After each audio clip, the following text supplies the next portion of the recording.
into fame. Come together, we'll play all night. In this digital space, we shine so bright. LordBiegel, lead and watch the enemies fall. In this first-person dream, I give it my all.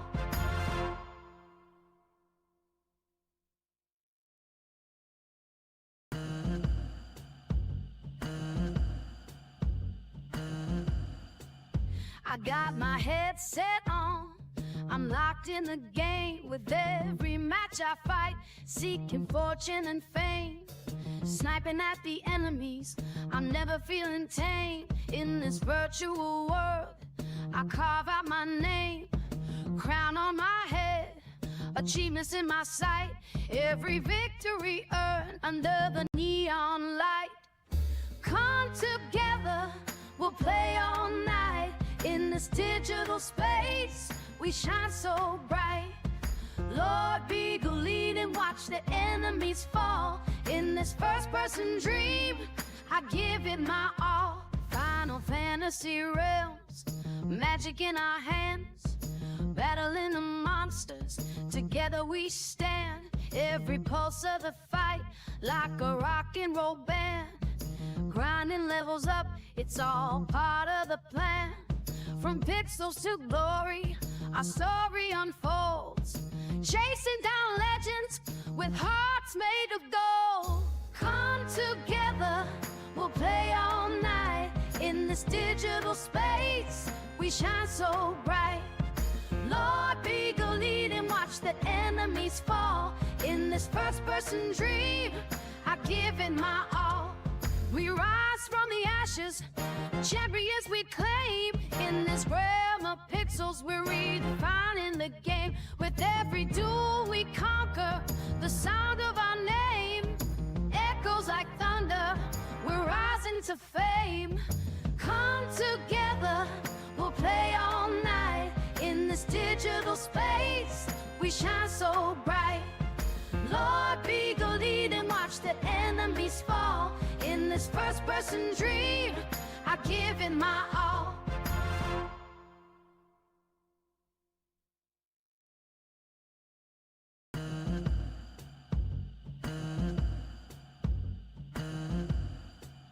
I got my headset on, I'm locked in the game. With every match I fight, seeking fortune and fame. Sniping at the enemies, I'm never feeling tame. In this virtual world, I carve out my name. Crown on my head, achievements in my sight. Every victory earned under the neon light. Come together, we'll play all night. In this digital space, we shine so bright. LordBiegel, lead and watch the enemies fall. In this first-person dream, I give it my all. Final Fantasy realms, magic in our hands, battling the monsters, together we stand. Every pulse of the fight, like a rock and roll band. Grinding levels up, it's all part of the plan. From pixels to glory.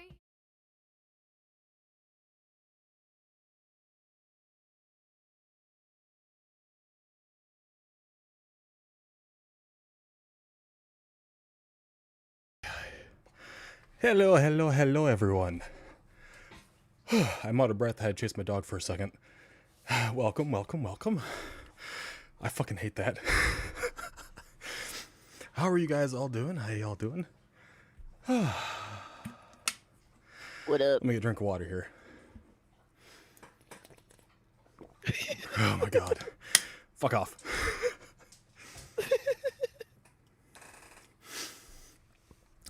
Brooklyn, Dice, Francis, Holly, Jesse, thank you. Welcome, welcome, welcome. Joe, Cal, Wolf, Hart, and Jake Hart. What up? You appear to have got What the up, tech everybody? working. We do have the tech working. Yes, we do. Now I'm going to remove all these clowns. I have Yeah. Foxy to protect me from those evil clowns. He has been terrorizing us with these damn clowns this entire time. He was jump scaring me. He's They're very jump adorable. scary. Now he's gonna take like 5 minutes to Foxy's put him away. adorable. Foxy's Absolutely adorable. Adorable. Those things are like need No. purged with fire. Yeah, the clowns are awful. The clowns are terrible. No. No. We are doing good. We're doing good. Hey guys. Did you see the face on that one though? I fucking hate your This one's clowns. pretty. This Yeah, one's pretty yeah. cursed. Yeah. It's got the face only a mother could love. Yeah, it's pretty Fucking cursed. hobo clown. But this one right here probably has the creepiest face of them all. I don't know what it is about this guy. I got them at a thrift store. Look, like you He's like kinda a see sad that, puppy right? clown.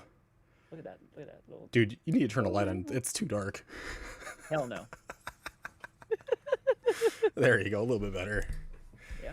I don't like it. Oh, that's very uncanny. I don't like it. Oh, fuck off. Oh, okay. I'm over it. I'm over it. Oh my No. god. Raven, Leanne, you all Existential talking about? Detective. Hello, hello, hello.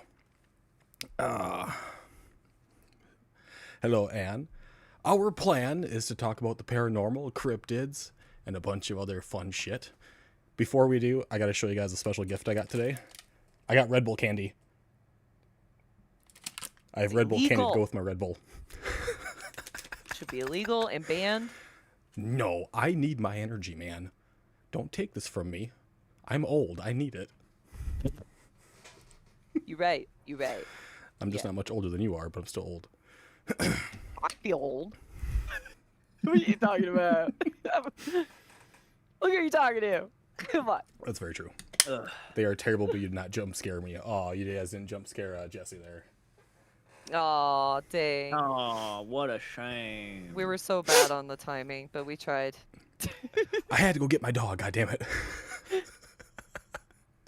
Yeah, if you had us like in the like setup, it would have I been know. interesting. Don't blame me. Blame my dog. He ran. Blame the algorithm. Yes, you probably should. Yeah. Always blame the algorithm. Podcast. That's like Andrew. Every time that comes up, like, don't blame me. Me or Andrew just says, blame the algorithm. Yeah, it's fairly accurate. I mean, I would blame Andrew anyways, just because he's never around, and it's a perfect, scapegoat. But that's just me. Hashtag Beagle's fault. Fuck off. No, it's not. I didn't do shit this time. I cracked my window. So, earlier today, Hart and Jake Hart here actually pumped out videos. Hart was showing off her investigative skills, right, at the Crescent Sure, if you Hotel, want to right? call that. Yeah, call it that. That was 2 years ago, by the way. A lot's changed in 2 years. Oh, I mean, you were still trying to investigate the location. You were playing with toys and whatnot, so it's close. I've done that. Yeah. I think we've all like done something like that.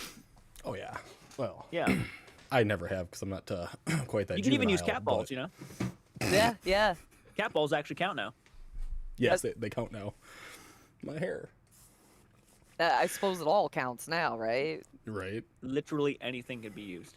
A freaking gnat farts. It's a demon, guys.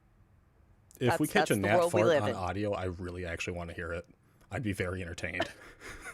I won't lie. Yes, Jake Hart had a meteor crashing in Cleveland, Ohio, and squatching, actual Bigfoot hunting. You had to use the appropriate term, but you didn't. You missed your opportunity. According to Existential Detective right now, he's like bad-mouthing you for it. And so I reached out to these guys and I wanted to know if they would want to sit down and talk about our thoughts involving the paranormal and yada yada. And I just lost all audio, I think. I'm all in. There we I don't go. know. Let's check. Oh, it's good. Yeah, you guys were just dead silent there. Oh no, we were just letting you go. Just letting you go, Yeah. and then I was gonna jump on in. Don't let me go Yeah. that far. It's going to be really bad. But after the person Let it who's go. questioning me, sue me. So me. Oh, Garth is already here. Jesus. She brought her dolls and I had the Hot Wheels. I thought those dolls were yours, Garth. I swear to God, I thought they were yours. I swear to God, you're the one who likes to lay on the floor and play with them. Go all, How many people here collect toys? Yeah. Who's a toy collector here? Do D&D miniatures count as toys? I don't think so. That's for tactical stuff. That's not a toy. I think I'm safe. I collect toys. Not ashamed. I got a tub in my closet actually. That's just full of like McDonald toys from the 90s, early 2000s and shit. Yeah. Oh Wow, my that's God. old. You said you'd never Because tell. it ain't none of the new ones. You know the new ones, they all just break. Like it lasts like 30 Oh, minutes yeah? and is done. Oh yeah, and I got a lot of He-Man figures in there too. That's cool. That's cool. Paid He-Man 25 figures are the way bucks to at a go. yard sale for an entire thing full of them. It's the way to do it. Guilty. Beagle knows how many Yeah. Transformers I have. Yes, you have a lot of Transformers there, Midas. Francis has some retro toys and some horror figures. There you go. It's freaking epic. I approve. Noise. Everybody should approve of that actually. Yeah, honestly, yes. Probably should. Although I'm not a horror collector per se, but I just got the shirts. Trick or Treat Studios is dropping and I'm not even joking. I've already tempted Jesus about a Christ. leprechaun life-size figure, maybe kind of close, and it's like $500, and I'm like, man, Wow. Don't do that. The clowns are bad enough, my guy. Don't get anything else. You don't. why not yeah, no. leprechaun? What's wrong with leprechaun? Because that motherfucking thing's gonna come to wake when you're sleeping. It's gonna go after your ass. That's why. If he hasn't, then I highly doubt he will. Do you realize that thing is like right next to my bed? Yeah, I can see that. I don't know Yeah. how you're Yeah. able to sleep at night. I really don't. 7 It's foot weird. tall beast back there. No. Yep. No. That would be hell on earth. Yep. That That's- would be gone. Just gone. Never seen again. Not that bad. It's not that bad. As you guys can see, Amber Dust is not with us yet. She said she might pop in later. So, if you guys have questions, do the big ass fucking queue like you do for all the other big time people. Make it appropriate, not asking what our tool sizes are because we're not discussing those tonight. We can do that later. Yeah, Garth.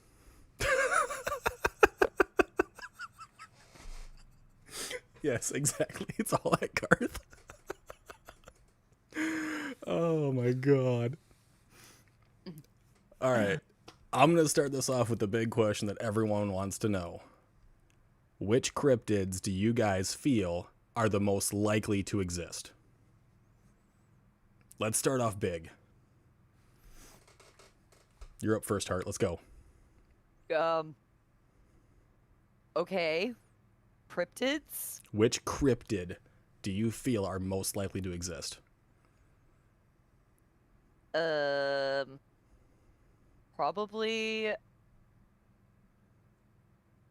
And I will. something similar, like between like I don't know, like I'm very specific. I want to say between like a Wendigo, like Skinwalker type thing, Okay. but I don't know what okay. you would call it. But it's like it's known. It's so known. So something between a Skinwalker and a Wendigo. Yeah, You mean kind of like the Rake? maybe. I don't really like believe in most of the cryptids. I don't like. See, I that's don't know. that's a good answer. I like that one. Let's go with that. She does not believe in Okay. cryptids, so for her, none of them would exist. Yeah. What do you got, Jake Hart? Which one do you think would feel like the most likely to exist? I mean, for me personally, it's one of those things that I'll say I believe in a lot of stuff. I believe in, like Bigfoot, for example. I know the likeliness of that thing actually being out there is probably slim to none. Like, I really mean that. I mean, we've had so many years to try to get this thing and nothing. So, I mean, at some point you got to like really start questioning it. Like, how many Bigfoot shows are we going to have where they're always going to fake out saying that, oh my God, what is that thing? And then we come back from a commercial and it's just a raccoon off in the distance. You know what I mean? I mean, that's really what Bigfoot shows are anymore. I swear to God, it's just Okay. fake outs. And I believe in a lot of stuff. I'd say, are we like, Is it like, do we believe, or do we which ones do we see can be maybe the most likely to be actually real? Yeah, like if you had to sit down and think like through logical analysis and reasoning, which ones would be the most likely to possibly exist? I got it. Oh boy. Okay, here we go. Aliens. That's like Technically, the only thing. that's been proven already. But It's okay, alien That's bacteria, cheating. but still, it's been proven. like, has it really, like, do we have enough yet? I don't think we do. Like, I want to see it. You want to see a little like 3-foot tall green man or a 6-foot tall gray man? Leprechauns Well, I don't know. It Jesus just depends Christ. on what's out You there. fucking Like, leprechauns. there's so many possibilities that could be out there. I just don't think we're like the only existence. No. So that, to me, even though it hasn't like factually been right in the face proven, Mm-hmm. except for what's been released. Well, I mean, we've I proven that there's still think bacteria on that other is, like- planets. That's technically alien to us, you know? It's just not a sentient Sure. creature. Oh, I'd say it's good. Compared to most cryptids, it's definitely a better possibility. Agreed, it is. I'd say if we're talking about cryptids and things that are likely, I mean, Wendigos technically are actually cannibals. Yes. So it could be a person dealing with cabin fever or something, starting to eat his. I mean, that mean technically a person going crazy in the wilderness and whatnot. I mean, that could be considered a Wendigo. True. maybe I maybe mean- they evolved. Midas says the cryptids I believe in are the ones that are likely escaped the zoo or are likely escaped zoo animals. The UK has some black cat cryptids that are escaped panthers. I think I remember seeing a video where they actually do have a large black cat out there, and that's not something known for the UK at all. Chupacabras, they exist. I was about to say chupacabras Yeah, next. Damn they it. exist. I was just They're just- about to say it. They're pretty much just like a hyena. Oh, not hyena, like a hyena fucking coyote mix kind of thing. Yeah, I think it was like a weird wild dog mixed with a coyote is what that one animal Yep. they found was. They're freaky looking. They are. I mean, they're freaky. Little Now- sons of guns. My grandmother claimed to have seen Oh. a chupacabra, but according to her, this thing was like 6 feet tall, and it scared the crap out of her Doberman.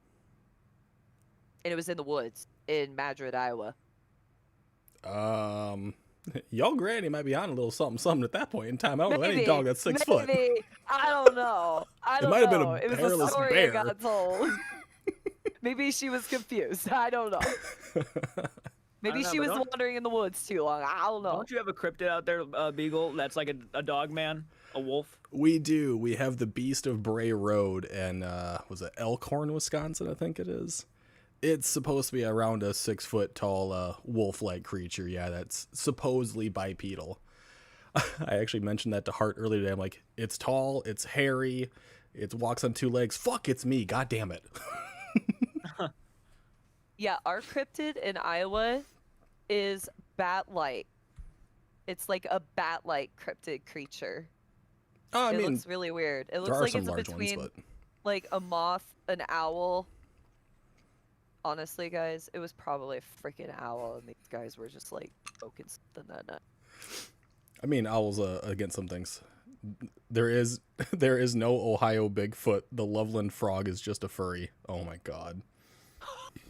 A Loveland. I'm pretty sure the grass man is an Ohio Bigfoot. Yeah. Yeah, The grass yeah, man I'm is. yeah. Actually, there was rumors and speculation Have a good that night, the Midas. frogman was actually, rumor Good night. has it, legend has it, was that it was actually some sort of deformed child, like, who lived off the land.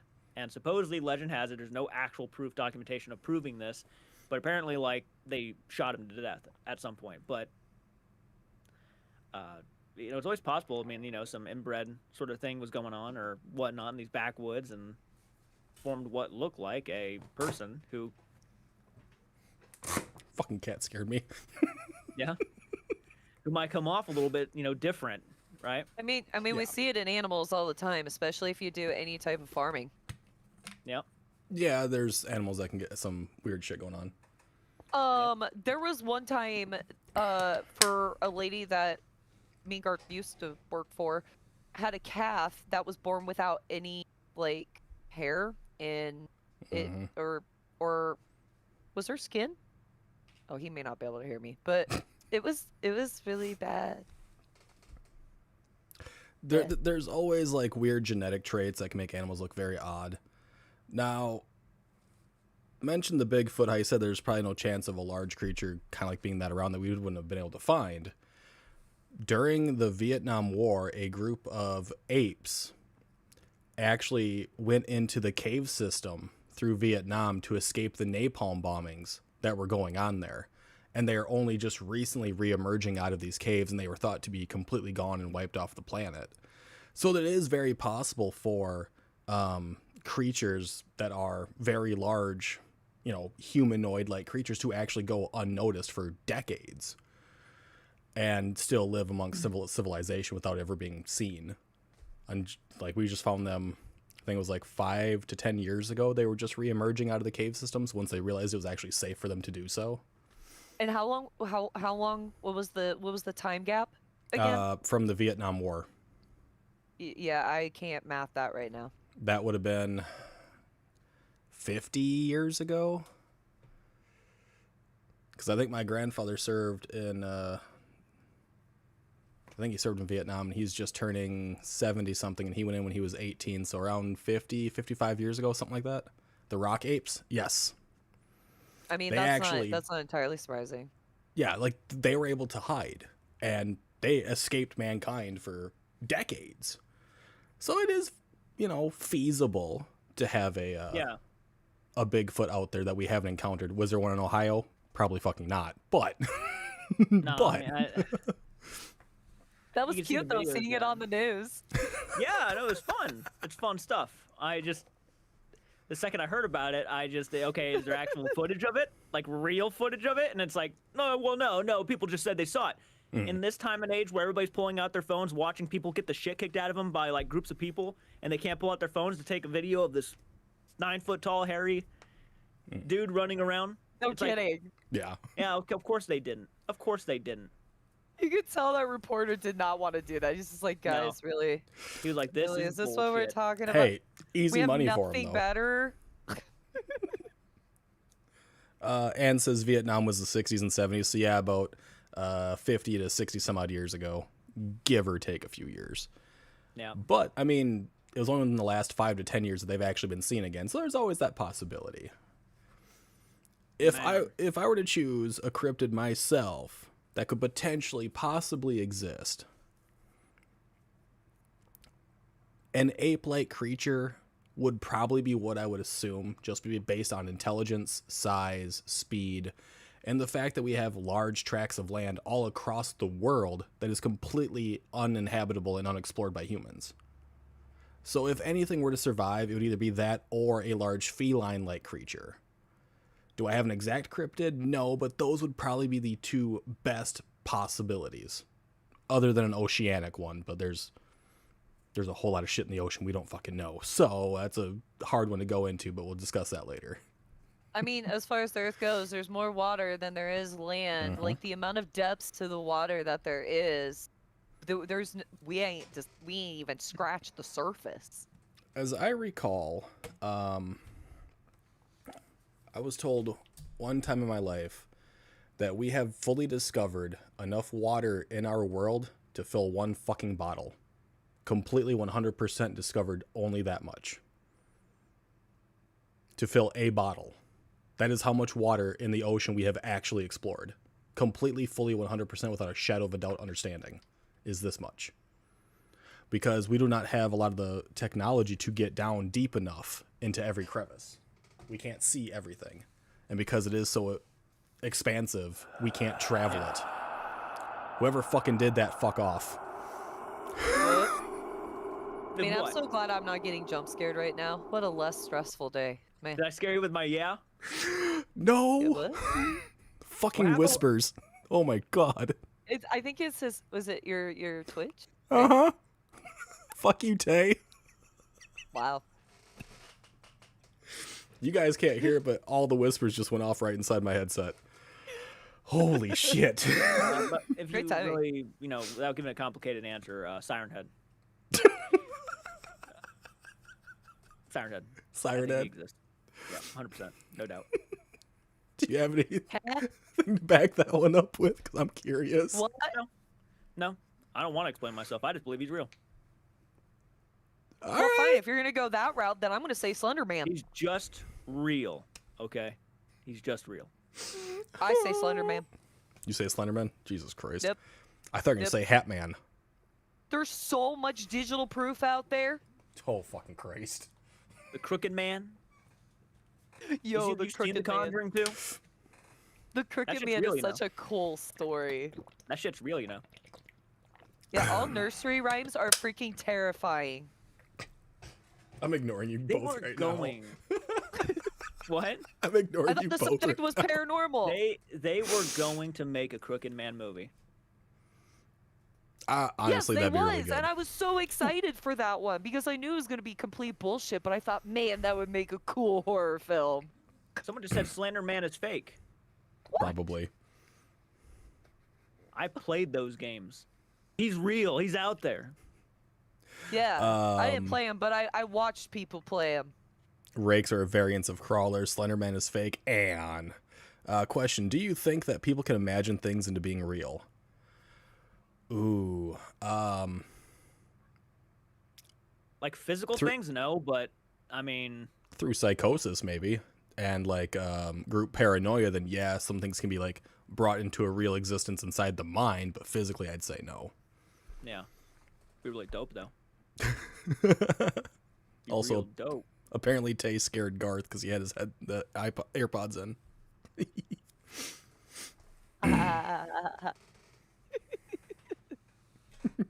It's I totally fake. forgot the question already. Okay, the question was, do you think that people can imagine things into being real? Yes, those are called hallucinations. Yeah. Psychoses. That sums it up pretty good. In your head, yes. Physically, Yes. no. I mean, Um, if you are on certain types of hallucinogenic substances, my buddy, I have a lovely story about him. He took way too much ACID at one point in time, tore off his clothes, and believed that Squirtle was coming out of the television to chase him. And in so doing so, he ran up a tree in his yard to get away from Squirtle, and his mother eventually came out of the house as he was screaming bloody murder and yanked him out of the tree. And he swore to God he hit the ground over and over and over and over for like 5 full minutes. So, yes, he did create something that became physical. Squirtle did touch him. It was his mother. But, I mean, it became physical.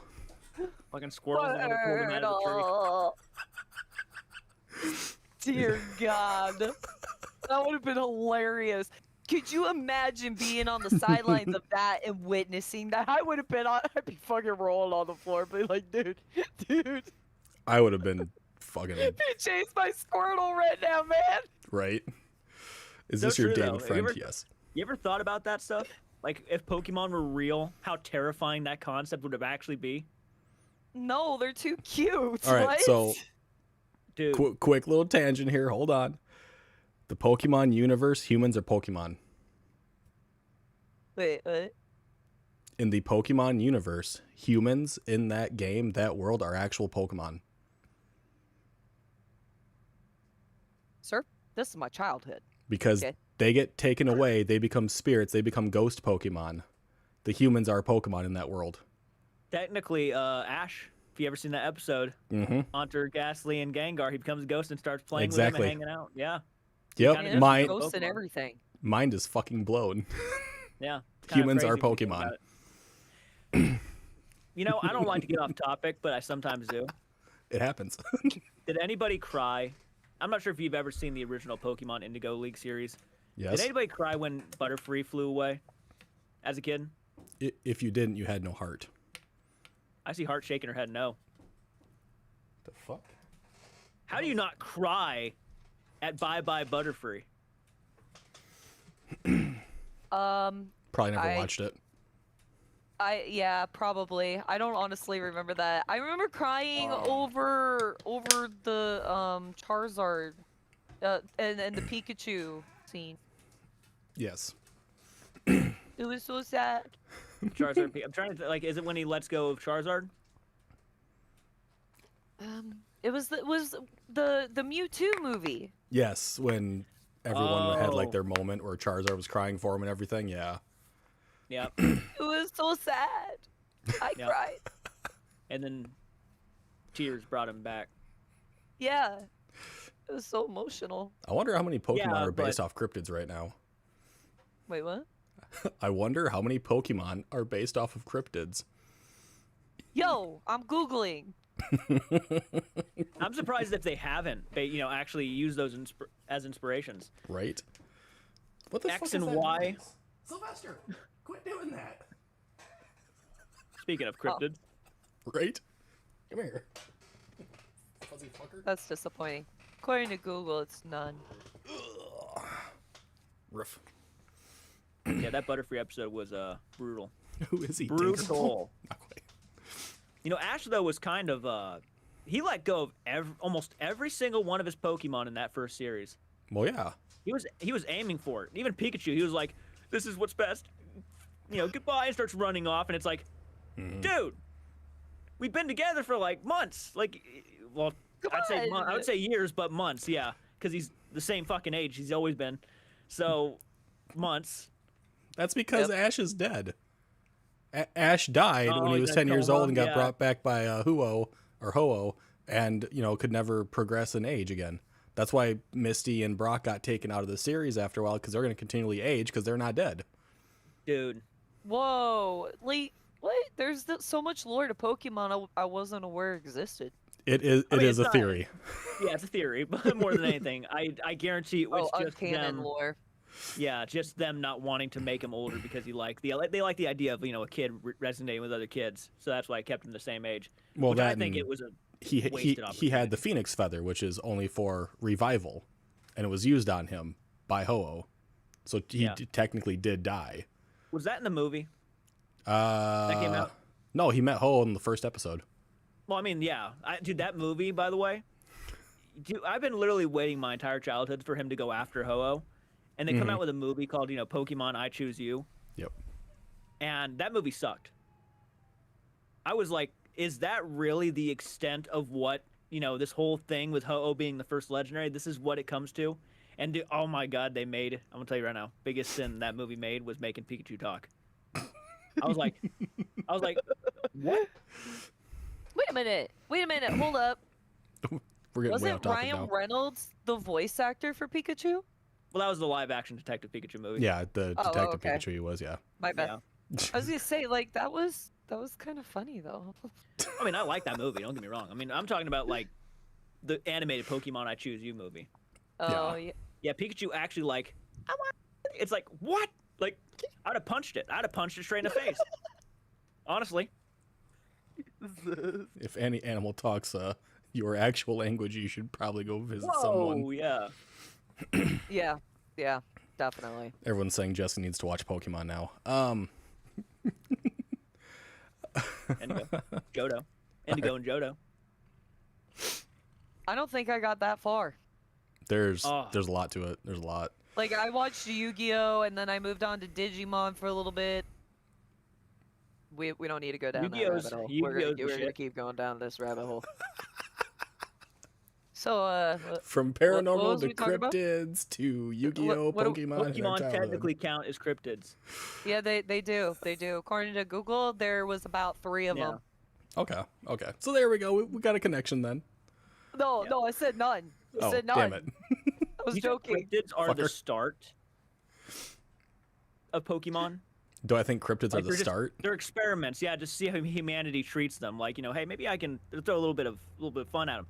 And we see a Mothman, and all of a sudden we start freaking out, wanting to capture and everything. And now he's like, maybe I shouldn't let them have Pokemon. Maybe this is a bad idea. So you're asking, you're basically saying. What if the Loch Ness monster is Lapras? That's what I'm saying. I guess when you think about it, like, yeah. Gotta catch 'em all, cryptids. Yeah. Yeah. Oh, I wouldn't want to know what the fucking rake would be then for a type of Pokemon. Maybe like Marowak or something like that. Oh my. Maybe, Rick, if I'm not mistaken, is like a tall, long-fingered creep, isn't he? yeah, I don't think we have very. I mean, Mewtwo is a tall, long-armed creep with big round fingers, but it doesn't quite match the same. Mewtwo's like the fan favorite. Like him and Charizard, I feel like. Pretty much. Yeah. Yeah. Boy, like Mew Christ. more. I know. Well, yeah, Mew's better. Mew was adorable. You're so cool. He And at gets first, her Mewtwo was a dick. Yeah, a little He was bit. supposed He was to be. bouncing on his But, bubble, but you and gotta, Mewtwo pops his bubble for no fucking reason. Like, you gotta guy. understand. He was an experiment. It sucks being an experiment. I don't know. I had sympathy for Jesus him. I felt Christ. bad for him, but he was just kind of mean. I feel bad for the ghost. You know, ghosts? yeah, all the experiments that this we're our trying to do on segue? ghosts. Is this our segue back to the paranormal? Talking about the ghosts. Yeah. Yes. Speaking of Gengar, All right. Speaking of Gengar and the lighthouse and the ocean, actually, that entire story on Pokemon, Gengar, Haunter, and Ghastly was all about a woman waiting for her love to come back from the ocean, right? She stayed at the lighthouse. nope. Do you guys believe It's a that wrong episode. it is not? It's the right episode. No, Ghastly actually impersonates a woman in like an episode with Brock, But falls under the an actual enchantment. spirit Yeah. is still there at the end of the Oh, what episode. the She actually bird. thanks Ghastly for what he's doing. Oh, but that's not the episode with Gengar and Haunter though. Well, no, but Gengar and Haunter are in the same town. It's the haunted mansions in that town. It's just a different story. Was it the same? Was it the actually same town? I'm pretty sure. Now I mean, in the video Yeah. video game, you can only get all of them in the same town, or you only get Gengar through trading. But whichever, fuck it, Yeah. ruining my fucking thing. Yeah. I'm a nerd, man. I'll Yeah. point out it. Oh man. Do you believe that spiritual activity and paranormal stuff involving spirits in the lake has to strictly and only be on land, or can it actually be under the water as well? Because there is a huge number of ships and other things and divers going into these ships and wrecks where they believe they hear the screams and they hear the engines still running, they hear the explosions and stuff. Do you believe it has to strictly be on land, or can it be submerged? Unfortunately, in my personal opinion, I think with the ocean and bodies of water, there's a lot of noise. I mean, when you're underwater, you tend to like hear. So you hear like Yeah, you can hear for miles. It's You true. hear You for can hear for a miles. long It time. travels so much further. whales, man. I mean, they make crazy noises under the water. I mean, there's just so much interference down there with so much going on. They use whale sounds in a lot of horror games. Yeah. Oh they yeah, do. they do. The paranormal engineer. Hello. I'd love to think so. Though. Ghost ships. I'd love to Great think so. point. I think that. Should we do it? Should we go under the ocean and just see if we can find ghosts down there? Go for it. Sure. I mean, the first place you might want to check out might be the Titanic. You might be able to find some recent spirits down there. You know what I'm saying? I ain't doing that. I'm not doing that. No, I'm not. I'm not going down there. No. I know, a little too soon. That's okay. Jesus. But that is an actual claim. Even when Josh Gates, when he was doing some paranormal investigations of various wrecks, he went down there with a group, and they swear to God you could actually hear the engines on the vehicles that were inside the ship that was sunk there turning on. You could actually hear it like firm, and they did actually catch it as an audio. It could have been passing by ships. It could have been one that was just floating off the edge of their swimming area. You know, it's always possible. And what was the ship made of again? Was it like metal or Yeah. wood or? No, it was a metal ship. It would have been used during World War II or something like that, and it would have sunk. I think it's so possible unless you go into that ship and actually look. I mean, there could be a lot of metal rubbing up against metal, making noises under there. I mean, there could be an explanation for that. Just that'd be really cool. I would love to hear the audio. Actually, maybe I'll actually try to look it up here soon and try to see if I can find that. But with it like being a ship, probably a lot of stuff left on. I mean, there might be stuff still kind of hitting the top of the roof of the ship that are kind of rubbing up against back and forth. The water's always moving. Again, it's just one of those things where it's like, I would say no. Okay. I would just outright say no, because I just think there's so much going on down there that it would be almost. I will come back. I don't think. I'm going to come why back to would a that ghost point in wanna just a hang out moment. down there? Why, Yeah. why would a ghost want to hang out anywhere? I mean, I'd rather that expect. Well, at least on land, it makes sense if they have family. But like, just stay down in the ocean. Like, I don't know. I don't see the. What are you talking about? Under the sea. Oh my god. If you are an Atlantean, then yes, your ghost is gonna stay down there. Right. But if you're somebody on Like, what land, if the city's underwater? And it like, if we are susceptible to believing that there's ghosts here on land, what if there is these cities underwater that we don't know exist, and there could be all sorts of things going on down there in the Go prove it. spiritual realm? Go Well, prove I ain't gonna go prove it. Heart, No, we can't even get some of the like. We got the Heart's smartest going tin hat on engineers us in the now. world. What? You're going tin hat on us now. I don't even know. Paranormal engineer goes, remember the thing with that submarine that people swore they heard banging pipes even though it was already too late. If I had to become a ghost, I hope my spirit is tied to Disneyland or something fun. Dude, that'd be a terrible place to haunt. Go to the haunted mansion at Disneyland and actually be a real ghost terrifying Yo, children. I would. I'd Yo. troll the shit out of that place. Where would you go as a ghost? That's an interesting question. We're going from Cal here. Have there actually been any proper paranormal investigations underwater? The answer is yes. There have been paranormal investigations underwater in different locations. One of the locations, they actually had an entire cemetery plot of land, where I think it was like mixed cemeteries, and it became a man-made lake.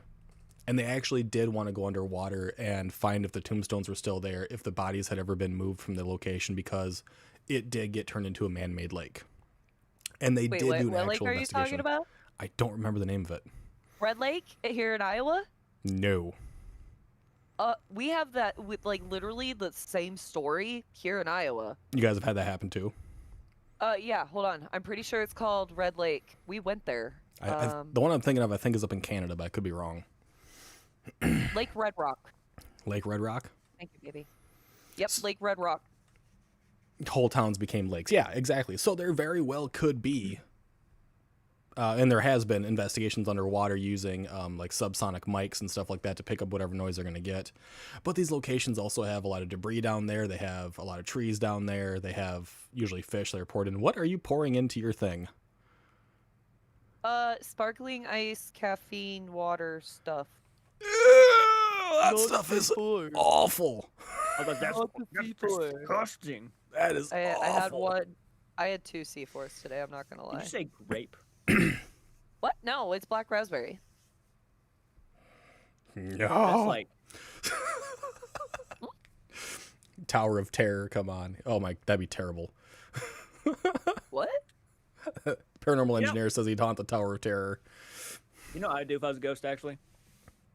What? I would do a lot of parkour shit. I I would. I know I'm not gonna get hurt. I'd go on top of a bridge and I would just fucking just Oh my god. Go. You I get know the I'm not gonna next. get hurt. You could Yeah. leap Get the off. next set of Crayola twins going in and going, oh my god, it's a Oh my God. demon! No. What you do is you leap off the Hoover Dam and see how many ghosts you can find on the way down. Think of all the people that died at the Hoover Dam, and you jump off and you see them when you can see. That's what you should do. Not a bad idea. Not a bad idea at all. No. I'd go into Hell's Kitchen. Go fuck with Gordon Ramsay. Yeah. Yes, I would. Make him a stupid sandwich. Fucking. I could see you doing it, taking 2 pieces of bread and just like fucking Yes. poltergeisting it. Guess. You ever seen his grilled cheese video? No, What? I don't really watch much of his stuff, to be honest with you. Watch his grilled cheese video. Okay. He put kimchi on a grilled cheese. Ew. Yeah, what kind Ugh. of madman? I thought putting Kimchi peaches on on grilled a grilled cheese was fucked up, but that might take the cake. Ugh. I never heard of someone putting peaches on a grilled cheese. That is already fucked up. Like that is next level. I didn't do it. We went to a restaurant and they did it there. I did not do Do you it. put peaches in your cottage cheese? No. Yogurt. I put it in yogurt. It's a thing around here. People put their peaches in their cottage cheese. You I see think that? it's disgusting. You see that? Francis just said his grilled cheese video is insane. Jesus Christ. Oh, yeah. It almost feels like he doesn't know what he's doing, which is actually crazy considering that it's on YouTube. Anne goes, they buried people inside the Great Wall of China. I mean, that'd be a potential place to go investigate then, see if anything happens. I would love to go see that. The Great Wall. Yeah. That would be epic. All right. That would be scenery. Here's a question. Do you guys think that spirits are actually attached to certain locations? Like you said, like, why would a spirit be underwater at a certain like wreckage or whatever? Do you think if a location has enough significance to someone, or that they are actually physically buried at that location, are they actually stuck there? Or do they have the freedom to go wherever they want, as we've been told for generations that they should, that they can go anywhere? That, you know what I would say? I believe I'm actually somebody who I love the concept of residual energy, which is the repeat of an event that may have been traumatic, and it replays itself constantly. I would rather believe that than believe that their spirits are stuck there, like actually stuck there. I actually agree with that. I Yeah? totally agree with that. Okay. Yeah, because I've been to the Velisca Axe Murder House several times. And every time I went there, like it looks like an old grandma's house. Like it's quaint.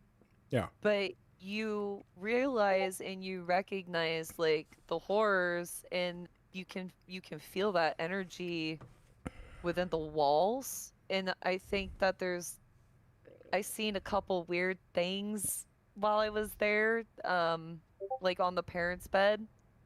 I distinctly recall where my light was shining, and on the parents' bed I saw a shadow of what looked like somebody's arm draped over the bed and just like slithered up and back, and it freaked me out. But I don't I'm more susceptible because of the randomness of it to think that it was a residual event versus like actually the spirit being Right. there. Saw a fly past your screen. Hard. Whose? Oh, Me? hers? Yeah, I'm not shocked.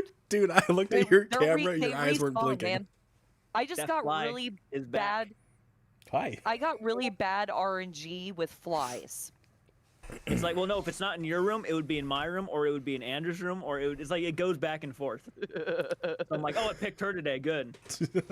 Yeah. Yo, Um, I had 2 flies breeding on my arm earlier today. I smacked it, and I actually got him. I Heart, think that was the child. Heart. Do you remember when we were playing, no, sorry, you might have been listening in the WoW stream. There's secrets that we could just keep secret. But I'm glad you exposed them. Thank you. My bad. Hold on here.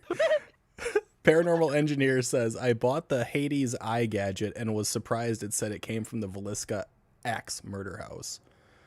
Really? The what eye gadget? Like, the Axe House sells stuff? Like, other than gifts, like they sell actual gadgets? Probably. The guy he's that got to answer that runs question. the Velisca Axe Murder House also runs the Lizzie Borden house. I mean, to Okay. my previous knowledge, like within the Both last axes. few years, it's under the same owner, and the transfer went from, recognizing the horrors of that home to all of a sudden this is a theme park. So Apparently it's a beefed up REM pod. We also have a question here. You bought it because you think it's very sketchy. Okay. Good reason to buy something. Question is, what do you think shadow people are? The scary, terrifying ones.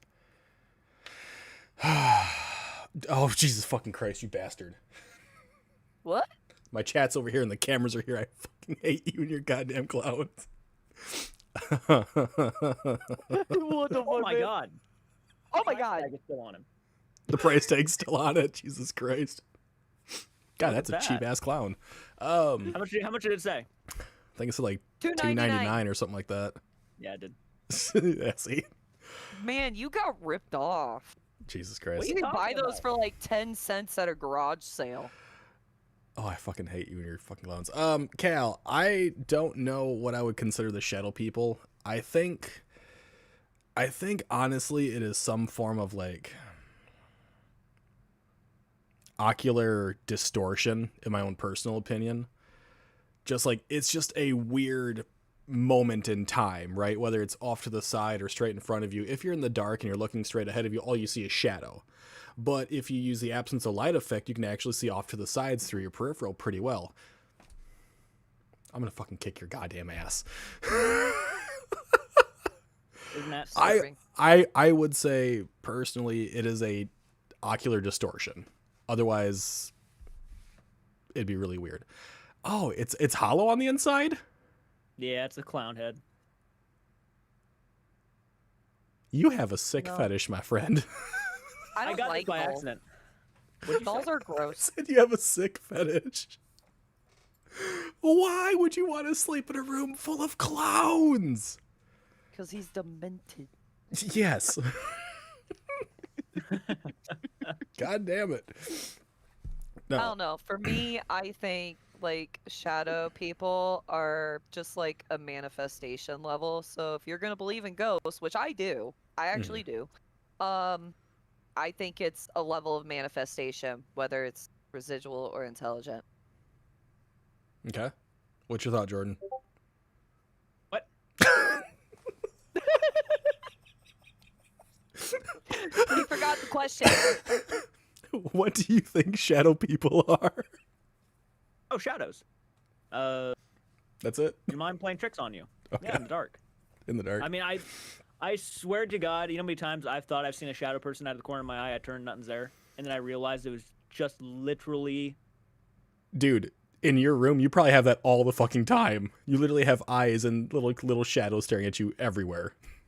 Oh, man, I probably. full on saw one in broad daylight in my house, right over where my cupboards are. I was getting ready for my 10-year, and my dresser is facing the wall. There's the doorway I could see out to the archway, and I was in my dresser pulling out clothes to try on for my 10-year, and I noticed something in the corner of my eye.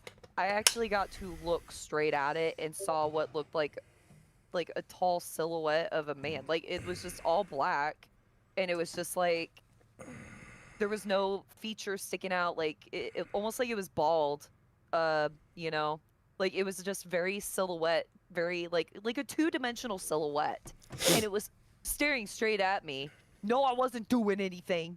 Was doing nothing.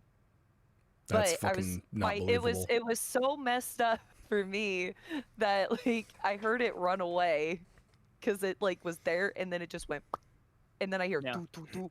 My dog is sitting there staring at it as well with her head tilted and going, what the fuck? But she was just sitting in the doorway watching it. So I don't know. Okay. I don't know. I'm not saying it's not like it's not possible.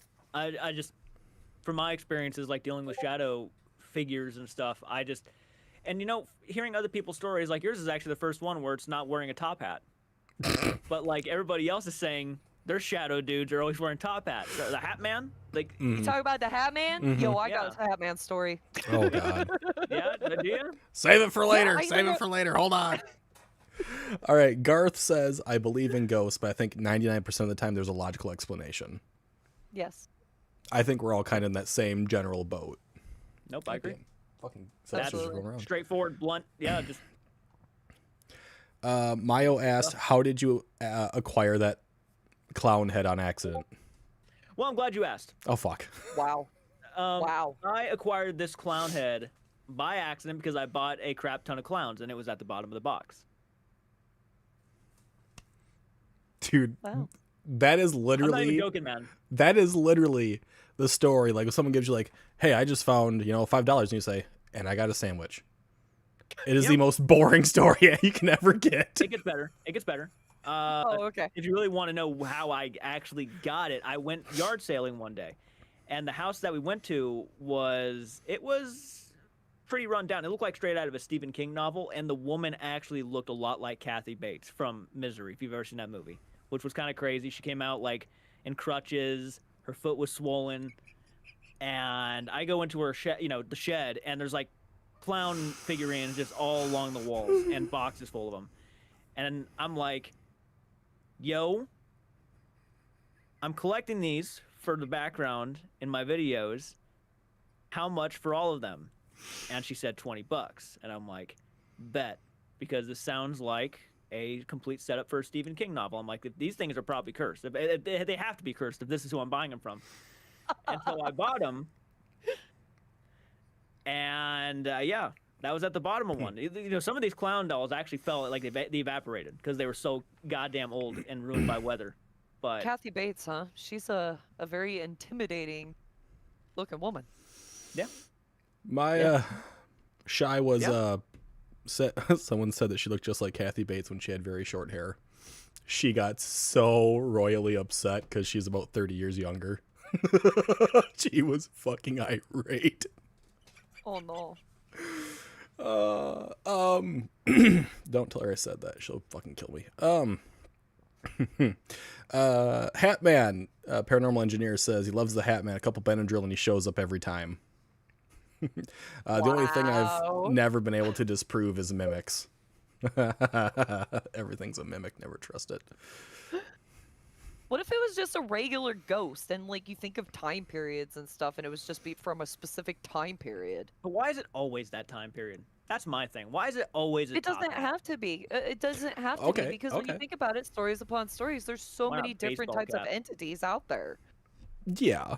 No, but you guys were talking about the God damn it, Sylvester, would you fucking choose what you're doing?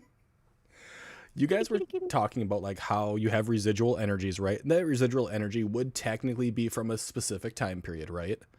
Mm-hmm. More or less, like that specific instance, that specific time, and it's just on repeat during, either specific weather phenomenon or because of, like the stone tape theory, it's because of limestone, it's because of granite or whatever type of compound, quartz, right? So that could give credence as to why it is a specific time period, right? Like that, oh, they are in period dress. You have to ask what fucking period, and you never get told which period. You just have to assume it's one of the big ones or whatever. But The easy routed ones, the most spoken upon ones, like the 1900s. What? yeah. An entire century. It's just that thing. It's like I've never heard of like shadow figures. That was the first time when someone actually said it looked like the shadow figure was bald, because most of the time it's always a top hat, no matter what it is. It's like, oh, was he wearing a top hat? Yes, he was wearing a top hat. It's like, of course he was. Why wouldn't he be? Or at least in some You just form. died. Do you get a free one when you die? You get A a free top hat. Well, I mean, okay, so there was a point in time when you did get buried. You were usually buried with your hat, right? During like the late 1800s or into the early 1900s, when you were like a Westerner or whatever, you would die. You would be buried with your hat, buried with your belongings. So, I mean, you could. Yeah, you'd have your ball cap with you with your freaking little clown on it. It's a possibility. Actually, a Bulbasaur hat. It's a Bulbasaur hat. Fuck yeah, Bulbasaur's the best. He's my favorite Pokemon of all time, yeah. And you got to keep in mind, most of the alleged stories stem from a child's mind, so True. they may not be able to distinguish the difference between one hat versus another hat, because in their mind it's just a hat. Right. True. They don't know details on it, so. Anne was told she looked like Carrie. Oh, that's not. It's not good. Let's see. Arcan Unleashed. I'm not very fun these days. I honestly don't think any of it is real anymore. The imagination is pretty powerful, and that kind of pushed me to the belief that we are looking for patterns in everything. We are humans. We do run on pattern recognition. That is 100% accurate. That is how we have survived for centuries at this point in time, is to literally because of pattern recognition. Paranormal engineer. I have heard some stories of modern ghosts, anecdotal of course, but I'm curious what ghosts will be like 100 years from now. You're looking at it right now. When I die, it'll be someone that looks like they're talking into a microphone that's overweight and extremely fucking pale. That's what you're going to see. And then the other thing you're going to be seeing? Yes, it's going to be a this tan image. ghost? You ever seen a tan ghost? Okay. I've never seen a ghost with a tan. Yeah. Oh, yeah, they're always pale. Yeah. I can Some would say argue I've I never seen am a any of ghost. them, so. I mean, you do haunt some people's dreams and memories, I'm pretty sure. Yeah, it's fucking for sure. I'm okay. Let's go down this road of thought here for a moment. If you were to have died of a different culture, right? Let's take Samoan culture, right? If you were to die in that culture, they are primarily a darker complected group of individuals, right? They live out in the islands. Do you think that their spirits out there look the same as them, have the same darker complected because they are quote unquote kissed by the sun type of situation? Like they would be tan because they say that they recognize their own, right? So then they wouldn't be pale to them. They would have the same complexion. Theoretically. Thoughts? I mean, when you talk about going pale, you're not necessarily talking about, like, you're just talking about your skin tone lightening, because usually when people die, their skin tone lighten. So are we talking more like the skin tone or just like opacity, like they just look pale because we can see through them? I mean, the way I understood it was opacity. Okay. But Is that's that- all. It's really perspective. Mm-hmm. Yeah. I mean, people have actually thought about that too. It's like, when someone dies, and let's say you see that person, how would they appear to you? That whole concept has come out so many times, like where people are like, Yeah. what would Jesus look to me when I see him? Or like, would he be the one I'm picturing in my head, or would he be like baby Jesus? What would he look like? And like, what would these people look like? Would my grandma look like the younger version of herself instead of the one I knew when she was around older? I want to know what the fuck baby Jesus looks like right now. I'll tell you what Jesus will look like. Jesus will look like Charlie. Yep.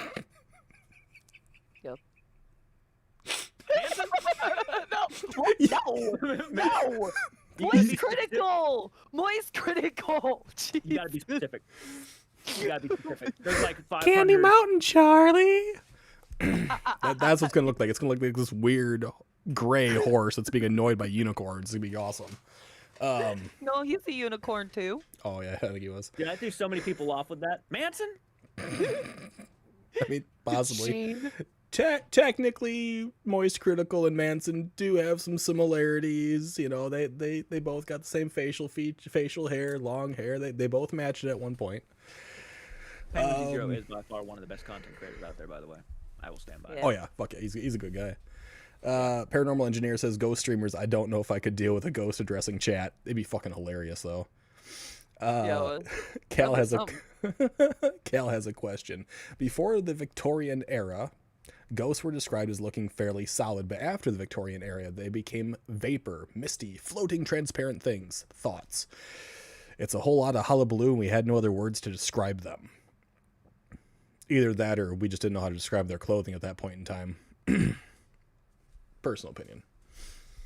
Or someone lied about seeing a ghost, and then when they asked, where is this solid formed figure of a dead person, they're like, well, he probably turned invisible. Right, there you go. And that's a ghost now. Like, Yeah. That's probably what happened. Well, actually, you can't see him because he's invisible, dude. But trust me, You're not gonna be bro. able to see him. Trust me, bro. Only when I can only see him when I want to see him, but you can't see him because he's invisible. Honestly, don't have an answer for that one. Yeah. There are so many answers. Oh my god. Let's see here. What else we got? Something on top of the fridge. By the time I reached the house, the old man was gone. Asked him where the old man went, and the mail said that my dad said that's where he used to have his medicine. Okay, you need to put a H instead of where. It's supposed to be where. That's why I got fucked up there. I'm assuming that was a private conversation. My bad. Garth, makes sense. If like a family member visited you and they're gone, how would they appear? I think if you had a family member that passed away and they came before you, they should appear how you would last. Maybe That's what I fully would- recognize them. Yeah. I would Like hope at least. if I were to pick my form, like, and it was supposed to look like me, You pick Goku. I would. Yes, actually, I would come. Yes, actually, dude, I would come back as an anime character. Some What, sort of you anime want to be character. Deku? Fuck no. What? Deku? No. No. All Might. That trip is All Might. All Might. I mean, I am here. All Might's got an extra like 5 feet on Deku, so All Might. I'm not gonna come back as a short person. You know, my hands on my hips, just standing on the roof. Right, exactly. I'd love to do his laugh. Jesus Christ. Young Midoriya. Existential detective. Scariest thing I've seen, a doppelganger of my mother when I was 5. Looked exactly like her, except face looked like melting wax with no eyes. There we go. Never heard of a ghost of a living person, so I researched. I have heard of people having doppelgangers. I've been told there's someone that looks exactly like me 3 towns over. And I never met this person, thank God. But someone thought I was them, and their name is Greg. That's all I know is their name is Greg. I don't know. Supposedly there's a doppelganger of me out there somewhere. I've had people tell me, like, I swear I've seen you. There is. It's my neighbor. Truth be Wow. told, See? I actually personally believe I had seen a doppelganger one time. Of you. No. Thank God. Apparently, if you see yourself, Yep, you die. that Well, death that's- is coming your way. Yeah. Okay, of who? One of my friends. I remember it was actually the house next to us when it was abandoned. I was pulling up in the middle of the day, and I see this person smiling at me, hiding behind the neighbor's house. It was abandoned, and I was just like, okay, they're trying to get my attention. I'm gonna sneak around the house. I'm gonna get out of the car. I'm gonna sneak around the house. But it was complete daylight, and it was like I saw the hoodie color, looked exactly like them, spot on. And I went around the house, and I didn't see them. I asked their mom, are they here in town? And they were like, no, they have not been here in like a week. And I go and call them, and I'm like, are you here in town right now? And they straight up tell me, no, I'm home. And their home is like 15 minutes away from here. And I'm like, okay, well, I pretty much swear to God I just saw you standing on the other side of this house smiling at me. And they paused for a minute, shocked, and said, no, I've not been to, that town in like a week. And I'm like, well, that's the creepiest shit, because I swear to God, I just saw you. You'd be really good at writing scary books. Yeah. That's a ghost story right there. Like, that's kind of fun. It was creepy. It was actually, I have no explanation for that. It was genuinely creepy. It was broad I daylight. My have. glasses were on. An honest I don't question, know. right? Were there any weather phenomenons around that day? Not that day specifically, but around that It was day that just- you can recall? It was just sunny out. Just sunny out? Okay. Just sunny. There was very, very, no, like barely any clouds. It was a nice day. Because I was going to ask, do you guys think that weather phenomenon can actually affect investigations? Not just wind, right, as a regular occurrence, like to create sound interference and stuff like that and movement, Rain, but thunder, like, and all that. yeah, rain, thunder, heat, lightning. Up here in the north, we actually have thunder snow. When it snows very heavily, we can actually get extreme thunder outside, which would cause like huge banging, creaking of your house that you're not accustomed to. The exploding trees because of, severe cold weather. Do you guys think that our investigations, or even some of the faker channels, the more embellishing channels, do you think that weather phenomenon ever blow this stuff up? Yes. You asked this earlier. I did ask this earlier on fuck. What Real podcast evidence that?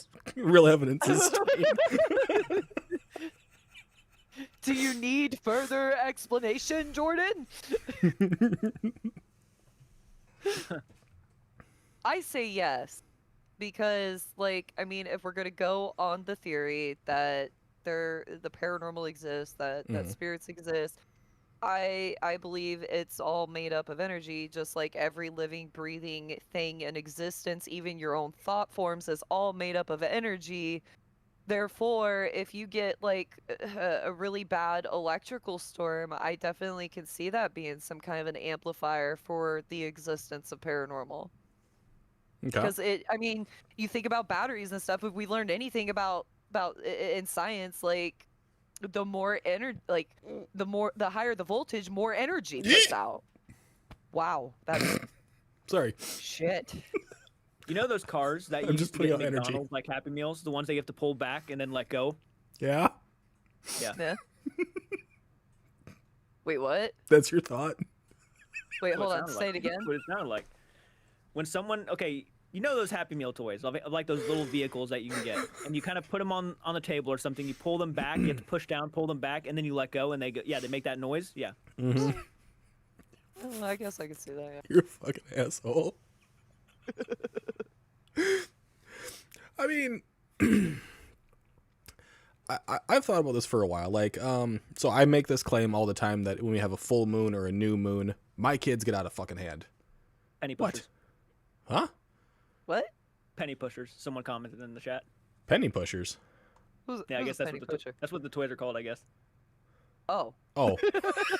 I was really fucking confused for a You moment. sound like a I was penny like, "Who's pusher. a penny pusher?" That's an insult from now on for me. You're a penny pusher. It is an I've insult, heard actually. a penny pincher, but I've never Right? heard of a penny pusher.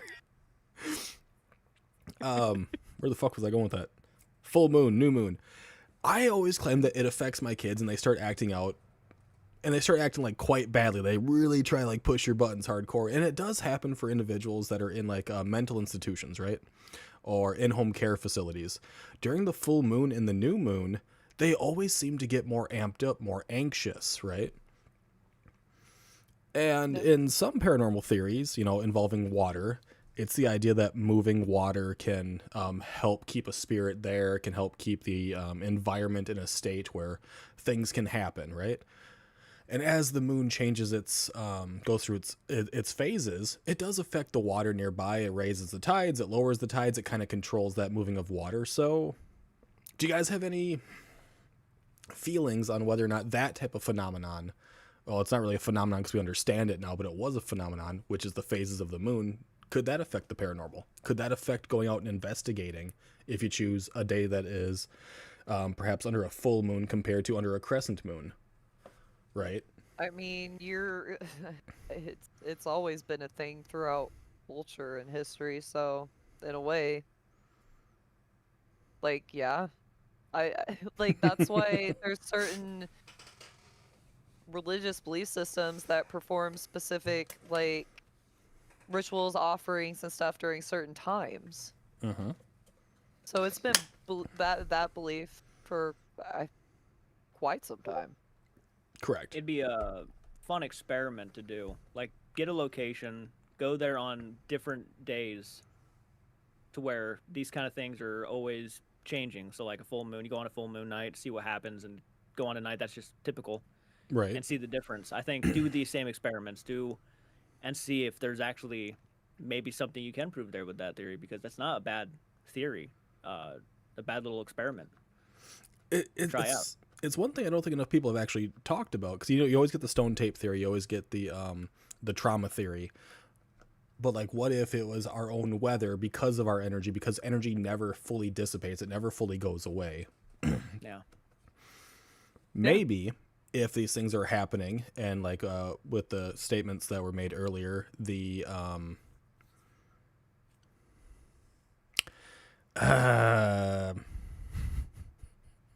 I can't remember it now. When something happens repetitively, it's the same way all the time. It is, remembered that way. The spirits are doing the same thing, the repetition, right? What if it is only because of the moon phase or because of the weather? Like there has to be a thunderstorm, or there has to be an aurora going on, or a halo has to be created in the sky for these things to actually happen, because that's when they happened originally, when the first spirit erupted in that area because of traumatic death or what have you. I don't know if it'd be easy to test or not, but it might be something to think about and maybe theorize, I guess. I mean, I'm definitely open to that concept. Same. Absolutely. I think if you're going into this and you're trying to find the paranormal, you should always be open to things. Trying. Yeah, to at least experimenting with different.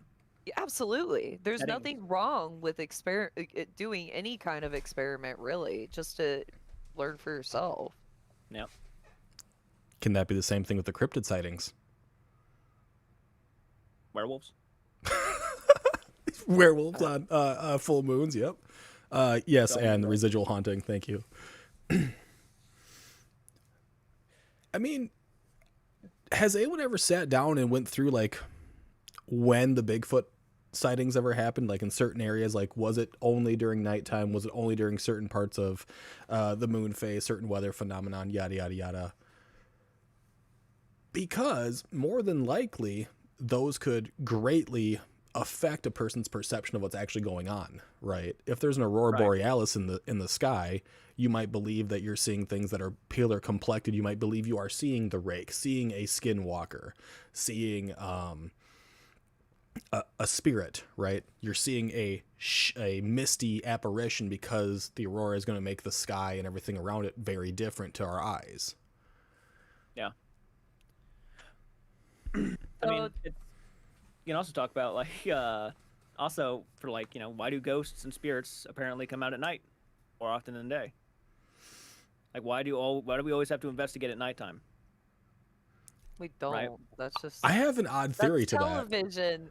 That's It's the television? difference, in my opinion. Yeah. Yeah, because the television made it just like more of a that. interesting, Creepy. scary thing to do in the dark. Because when you think about it, when you're walking, like, okay, imagine being old and then you're in a dark room and you can't see anything in your room, but you got to make your way forward to get that light on. You don't know what you're gonna stumble upon along the way. It could be a little scary because if you fall, you take a tumble, it might really hurt. So I mean, that's really the general fear of darkness is the unknown.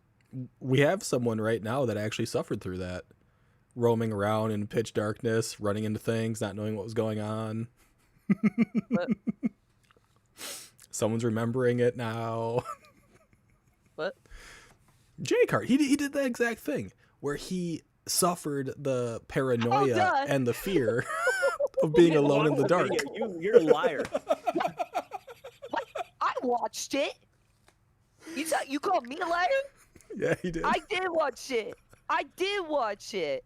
I'm joking, but no, yeah, it's right though. That's right. I got lost in the dark. Yeah, I could see it wasn't like, but yeah, it does add Poor into guy. it. I would have given you a flashlight. So Yeah. when asked, like, why do we do it at night? I do have a thought on that. More than likely because at night, the world is far more calm around us. So we can actually sit down and basically center ourselves because we live right now in a very hectic and wild environment all day long. We don't get a lot of time to breathe and to slow down, but at night we do. I mean, most people also have 9-to-5 jobs. So any place that's haunted, you can't really get into during the day. Well, it's true. I mean, there is that just simple logical answer. It's just like some places you can only do it at night. Right. Especially You're if not able it's to do it in the day. a hotel or a bar, you know, you have to wait until they're closed to actually go there, which is usually at night. Yeah, Crescent Hotel, we didn't even like mess around with doing much of an investigation until after people started shuffling into their hotel rooms and stuff and we were also very quiet because we didn't want to like, you know, disturb anybody while we were doing our thing. Right.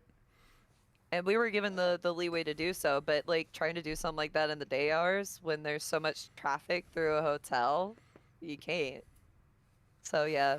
Yeah. Well, when Jordan did your investigation, during the day they had tours there, right? At that at the prison. So like they had tours all day long at the prison. So you guys wouldn't have even been able to get there until late anyways. I don't know if they had tours during the prison, during the daytime, but yeah, ours wasn't until later on, when it was dark out. But I don't think I was ever like actually told if they did have do tour. I would assume they do tours and during the day. I assume so. I would assume most places do to keep you know, everything running. Yeah, Conjuring House I know did. Welcome to Theory Time with LordBiegel. I have many of them. I think it's fun to theorize. I still think it's fun. Like, Yeah, no, it is. If people didn't theorize, we wouldn't have come up with what we have come up with the quote-unquote tools to use in the paranormal to begin with. And we have people that are still designing new things to, you know, amplify sound or to break down different sound effects that we get used to. Yeah.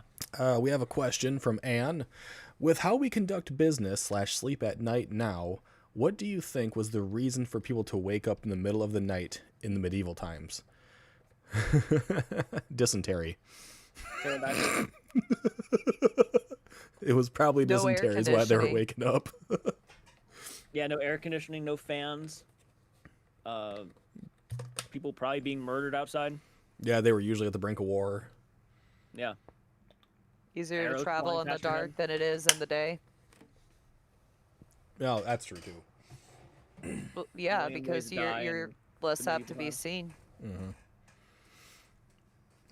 It aside from thieves, like in all honesty, if it was like seriously, it was probably just because they didn't eat well, they didn't take care of themselves all that well. It is biological why they would have woken up at that time. They also lived relatively shorter lives than we did. They lived in more hectic times than we did. The world was at war almost consistently in the medieval times. There were very few times of actual peace. Kings and stuff like that were always out to get each other. Farmers were out to, steal from one another. Yep. The pubs, there was women working in the pubs, and you could more than likely hear them having issues afterwards type of situations, is what I would assume, because that stuff happened all the time across medieval Europe and everywhere else. That is like the honest answer I can give you for why people would be awake during those times at night. Yeah, just didn't feel just not safe. Pretty much. And in biological, yeah. I mean, for us as humans, our whole thing is like, if something flies overhead of us, we almost always duck, like instinctively. And that's what we did as our, ancestors. They always ducked as well when a bird would fly overhead, because that was danger. When something is bitter tasting in our mouths, our ancestors would understand that that'd be poisonous. They'd spit it out. They wouldn't want that. Now we want sour stuff because we're insane. And we want really hot things because we're nuts. But those were kind of why we would, do certain things, certain actions. And it's probably why we have this idea that these supernatural beings, in my opinion, are almost always super tall. They're almost always floating off the ground, because it is an instinctual fear that we have as humans.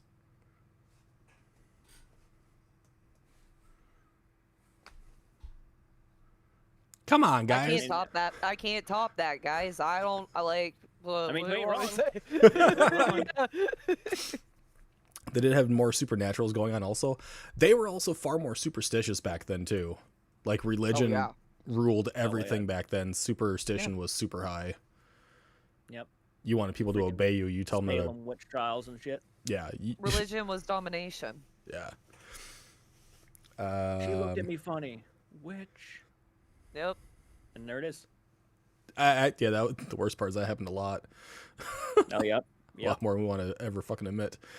What do we got here? It's been proven that it's part of the best circadian rhythm. Also, REM is 1 hour 43 cycles, or 43-minute cycles. My bad.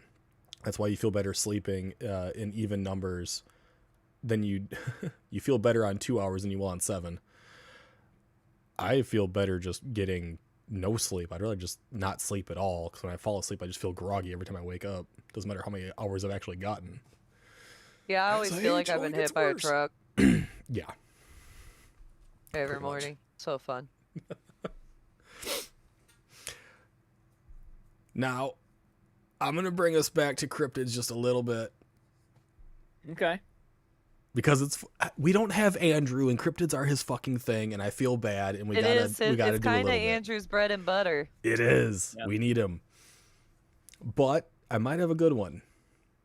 Do you think that water-based cryptids are more possible than land-based? Yes, absolutely, same. I do. Same. Mm-hmm. Just for the mere logical reason that there is so much more water, and we haven't scratched the surface of it. So, oh yeah. Okay. We're on land. We know what's up here for the most part. Yeah. I mean, yeah. Yeah, we okay, have- for the most part. There's still a crap ton of Like- land that we still ain't traveled through either, at Right. least, or, Yeah. filmed it. Yeah, what I mean though is like, with the existence of supposedly Bigfoot, Mothman, all these things that are up on land, we've not found them yet. People, for some reason, keep seeing them, and yet none of our technology has ever seen one of these things that actually looks convincing. Well, now we live what I mean? live in a day and age where like if you don't Everybody know has what a phone. Bigfoot is, you're living under a rock because everybody knows what Bigfoot is. Yeah. And we already have pattern recognition instilled into our bones. Yeah. So Like, how have we not? People will see it. How have we not taken one of these things down? Humans are humans. Of course, we were going to take one down the second we see one, like somebody with a gun. That's why I have a hard time believing Bigfoot's out there, is because if anybody had a gun and they saw this thing, they would shoot. Oh yeah. They would want that reward money. Supposedly, there is a Yeti scalp in a monastery in the Himalayas, and the monks there are extremely protective of it. Josh Gates did actually get to go to the monastery and actually got to see the scalp, and he did actually get to take a few hairs from the scalp. I don't remember what happened with any of the research involving that, but he did get to take a couple hairs off of it. And it is not what you'd expect. Got the hairs. He got the hairs, but there's no further information to say what became of those hairs. I don't remember what the end result was. But when you hear the Himalayas, you think of Yeti, you think of white, right? A big white creature. This one looked more like an orangutan. It was orange-haired. And apparently this scalp had been there for, centuries. Yeah. Well, what if it was like Art said, what if it was an orangutan that they just put up there and just said, yeah, this is a Yeti? Yeah. 100%. I mean, it's very possible. But, I mean, that also goes into superstition and religious aspects and stuff like that, right? Yeah. I don't know.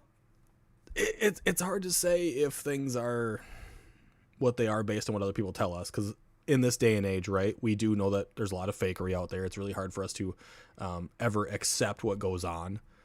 But to them, for centuries, basically, this was legit. They had an actual mythical head of a creature that was something that is of our understanding to be the missing link, quote unquote. Josh Gates thing, it was a bear or monkey something, if I recall correctly. It was something big. I don't remember what it was, though. Well, now I'm definitely curious to see it. Yeah, why don't you look it up? You want me to look it up? Someone look it up, because I don't want to do it. I'm curious. Someone share the screen. Someone else can look it up. Sport. So you guys did say that you think, and you would agree, that underwater creatures are more likely to be available than others. What do you think about the Luska? The Luska is a shark octopus hybrid. An octopus shark hybrid? It is a shark octopus hybrid. It has the head of a shark and the ass of a octopus. Like, it's just got a shit ton of tentacles. Oh, so they found the Kraken? I mean, if the Kraken ever had a shark face, I guess. I don't know. Like, I don't know. Like, the mouth was gigantic. It could have been the front end. It could have been the back end. I guess you don't really know. I'm looking at pictures of it right now. Yeah. That scalp. It looks like it's an orangutan scalp. To ancient polar bear. Is suggesting that a possible hybrid species of bear. That's fucking insane.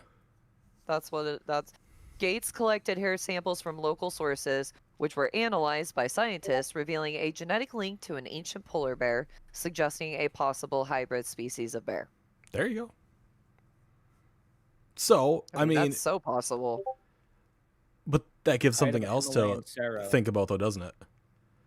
What if the Yeti... There's other hybrids? I mean, yeah. What if werewolves existed? I don't think bipedal wolves do. Large, massive wolves. Dire wolves? Yes, they do. Well, I know dire wolves, but even bigger than a dire wolf. You know what's weird? Many things, but what's this one? This is what Google says about it. Okay. Which is weird. It says the relic is deeply revered locally as a sacred ancient artifact. It has historically been analyzed and identified by scientists as being fashioned from the hide of a Himalayan serow, a goat antelope species, rather than an unknown What? primate. So, Now it's saying, now they're saying it's like a goat antelope species. All right, listen up, Google. so we have two answers for Make the up your same mind, question, Google. or is this Make two up different your mind. encounters? Yeah, and this is talking about the whole Yeti thing from Expedition Unknown. Okay. It's the same thing. It just told us both It's a- different stories. They can't. it's a Google goat. can't even pick up its freaking. Just, It's a big fucking goat. it's a big goat. It's a big goat. It's a goat. It's a goat. It's a bear. You know what? It's both. It's both. It's a hybrid. Yeah, it's a hybrid. It's a hybrid goat what's going bear, I guess. Goat bear. Yeah, I'll just tell you what it ain't. It's not though, and that is a Yeti. I mean, but what if that's what they believed it was to be? A lot of, folklore is based on creatures that we have seen. One of them is the Namazu, which is from Japanese folklore, as a gigantic fish that actually lives underneath, and every time it would shake, it would cause tremors and earthquakes. The way it's depicted is basically a gigantic catfish. Like a huge, massive catfish. And we've seen catfish that can reach up to the size of like 4 or 5 men. Like it takes a bunch of men to lift yeah. these things up. Yeah, catfish get really big. Depends on what It's waters they're in. Mm-hmm. It's very possible Um, that something like that could be down there. There's We've also had- all sorts of depictions of the dragon serpent. mm-hmm. Like throughout civilization, there's been the dragon serpent. I mean, I could totally see something like that also existing I mean, in the waters. we do have gigantic snake that actually travels through the water called the anaconda. That does get up to 30 Yeah. feet long, and it can actually raise its head, over 6 feet in the air. So yeah, you could see something Ugh. as being a naga or something along those lines, being a giant serpent that has maybe gone extinct. Yeah. And humans. I mean, people. We've had to. The first group of people who had to discover these things for the first time. I mean, and never seen one before in their lives. Mm-hmm. Right. I mean, to see a snake of that large to any person for the first time would be like almost insane. Yes, correct. Like a grizzly bear for the first time, seeing that thing tower over you. Mm-hmm. To a lot I of mean- people, that probably was a Bigfoot or a Yeti. I mean, if you think about it, they're always saying, there's a bit of a musty smell if you've been around bears, they do stink. Bears do stink, and they leave their scent everywhere by scratching their backs on things. They do claw upwards of 6+ feet in the air. They do break trees. They break branches. They their claws are literally like 4 inches long. Like they have huge claws. Yeah. They can stand up to They're 8 feet tall. Walking tyrants. Yeah, Tearing up everything. they do. Biggest. Ornery. What's the one animal you would never want to run into in the wild? You would be just, fuck. It's over. A starving man. Because a starving man will do fucking anything. A Wendigo? A Wendigo, yes. Yeah. That is the one thing I would want to avoid at all costs. But like that, like actually for sure, without a shredded out, exists. Well, starving men do exist, but Yeah. Well, yeah. But no, well, good. but- I would have to go with then more than likely be a starving cougar or mountain lion, puma, whatever you want to call them. Simply because at that point in time, if they are starving enough, sound will no longer drive them away, and I will not have the ability to deal with them physically. So that would be the worst possible option for me. A bear, if a bear sees me as a big enough threat because I am large, I have a chance of just going, because I'm as tall as it is. It might wander off. A cat, no. I'd never be able to hear it. I'd never be able to see it. I'd never be able to smell it. And it's going to fucking take me out the moment it gets a single opportunity. A bear makes way too much noise going through the woods. And a bear will eat anything, berries, twigs, dead carcasses. Cats are more finicky. They want the live prey. So yeah, I'd be a starving cougar. Mine would be a moose. that'd suck. That would suck. Yep. Nope. Get freaking destroyed. You see how big them antlers are? Hold on. Are you talking about... But let's break that one down here.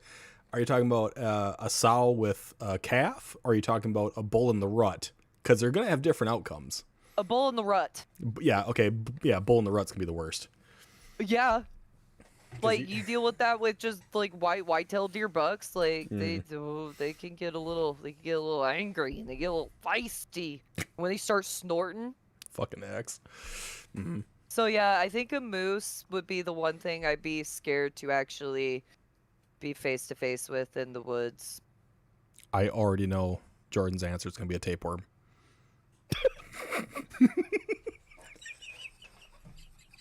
Yes and no. Sorry. Oh my god, that was good. That was good. That was a good Yeah, one. pretty good. Damn.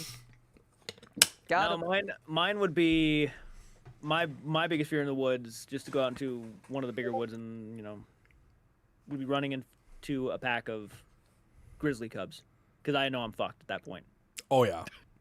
Guaranteed. If I run into a couple of grizzly cubs, I'm like, turn around slowly, or just know it's coming up right behind me or something, and it's about to just take me to the ground. Yep. I have you heard that story about that photographer who, massive passion in photography, was out with his friend. They were taking photos of this nice, lovely cabin that they had rented out, or they were buying. It was their cabin. I think they were renting it out. And he told her to go back to the car because he saw a couple of grizzly cubs and a mom off in the distance. And he wanted to get that shot. And this is a true story. He wanted to get that shot. And she was in that car for probably several hours. It was already getting dark out. And she went out to go look for him, could not find him. Back the next morning, she left. She took off, went back, called the cops, obviously the police. They said they couldn't do nothing until morning because it's too dark. And they went back out the next morning. They found him completely ripped to shreds. Oh, yeah. And in the actual camera, you can see in the video and in pictures the grizzly running towards him with the cubs, slowly getting closer to him until he tried to last minute try to jump up a tree and climb it, and he just wasn't fast enough. And it wrecked him. That he should not have stayed around. That was his folly. It was. He should have known better. Yeah. If there's babies with that grizzly, I mean, I wouldn't go near a fucking full-grown grizzly regardless, but cubs specifically, no, not worth it. Not worth that shot. Even if he made it to the car, that thing would have chased him back to the car. Yeah, but I mean, at least better chance of getting away. Yeah, they can make up to 35 miles an hour. But if you are far enough away and she no longer considers you a threat, they'll stop. You just have to make it that far, usually. What do we got here? We have Sarah Bobera is saying her biggest fear is running into an angry raccoon at a dumpster. Wolf is saying an angry goose would be his biggest fear. Anne says hers is a clown. Yeah, a clown in the woods would be terrifying. That's the killer clowns are coming back. Fuck off! I'm not looking. Y'all ever heard of Jeff the Killer? Yes. That's that's a creepypasta story. Jeff the Killer, he kind of has that terrifying, like, clownish. You want to know a fun fact? What? My friend wrote a creepypasta. Very right? true, man. And it actually became very popular. Oh yeah? I mentioned in it. I die in the story. It's called Mortal Kombat EXE. My buddy Lane. Just fucking off you? My buddy Lane wrote this story, and it became like, it was actually in the top 10 like best Mortal Kombat creepypastas. People liked it that much. Wow. Yeah. That's cool. My buddy Lane, his name's mentioned, Lane. Yep, Jordan. Yeah, he killed me. I'm like, yeah, I'm honored. Gotta love a That's buddy crazy. that'll just toss you to the wolves. I definitely wouldn't do that. I toss you to a Bigfoot. I mean, with my luck, it wouldn't even matter if he tossed me or not. That's very true. That thing was gonna. Yeah, fucking he's getting ragdoll got me. by Bigfoot. Yeah, it was gonna ragdoll me regardless. Even if Bigfoot is hard, like, I was determined. But yeah, if anybody wants to look that up, there's actually videos of people reading that creepypasta on YouTube, and it's actually done pretty well for itself. I'm gonna have to look into that myself. All right, I got a big question now. Go for it. If you could meet any cryptid face to face and not have it eradicate you, which one would you actually want to do? I gotta think about that because there are some cryptids I'm probably not even thinking about certain cryptids. Mothman. Mothman? Mothman. Is that because you can use a light and play with it, or? I feel like with Mothman, there's also like the idea that he could be a little bit more than what we're thinking. With him showing up on that bridge and the bridge collapses. Mm. I feel like there's more to that individual, that cryptid, than just a normal, Bigfoot or anything like that. I think there could be something special about meeting that kind of being. Cryptids are So fun I think stuff. it'd be kind of cool, honestly. I think for me, I mean, it's technically considered a cryptid. It's a hat man. The shadow It's man in the technically hat. considered. It's technically considered Technically, a cryptid. you're already talking I to would a like hat to man. have a sit Yep. down one-on-one. Actually, when I was 7 years old, I had a dream about like sitting with the hat man and playing a game of cards. And Nice. for some reason, as a child, I had this weird ass dream. But I played cards and named him Jack. Because I pulled out a card and said, since he didn't have a name, I'd give him a name, and I named him Jack. Shouldn't do that. Well, That creates the bond, man. You can't do that. I wrote a poem about him in the 8th grade. I have a second choice. But Is it Siren Head? No. oh my The god, Jersey Devil. Ooh. The what? Okay. The Jersey Devil. that'd be a Would be good kind one. of a crazy one to see. Mm. Yeah, Yeah. considering the I would description is tame it. like insane. I would tame it. Jesus Yeah. Christ. I'd tame it. This is my pet now. Could you imagine that shit? Just flying on a Jersey Devil? That's like the most metal thing. Dude, I can't imagine you flying because you hate driving. Yeah, I couldn't. I wouldn't make it, dude. I wouldn't make it. I wouldn't make it. Hippogriff would be kind of cool. Yo. I could go for that. I say griffin. A griffin. I would those probably want a cryptids? hippocampus. No. Technically, they can, mythical creatures you could are consider it. cryptids. Yeah. I mean, I Depends on think your the belief creepy, system. cool-looking cryptids, like there you go. Goat The, Man. the better than Yeah, the yeah, fucked yeah. up ones. We More got exciting ones. someone says a Wendigo, someone says a dog-headed man, Bigfoot, Bloody Mary. Bloody Mary is a great one. Nope. Yes. It doesn't work. I tried it many times.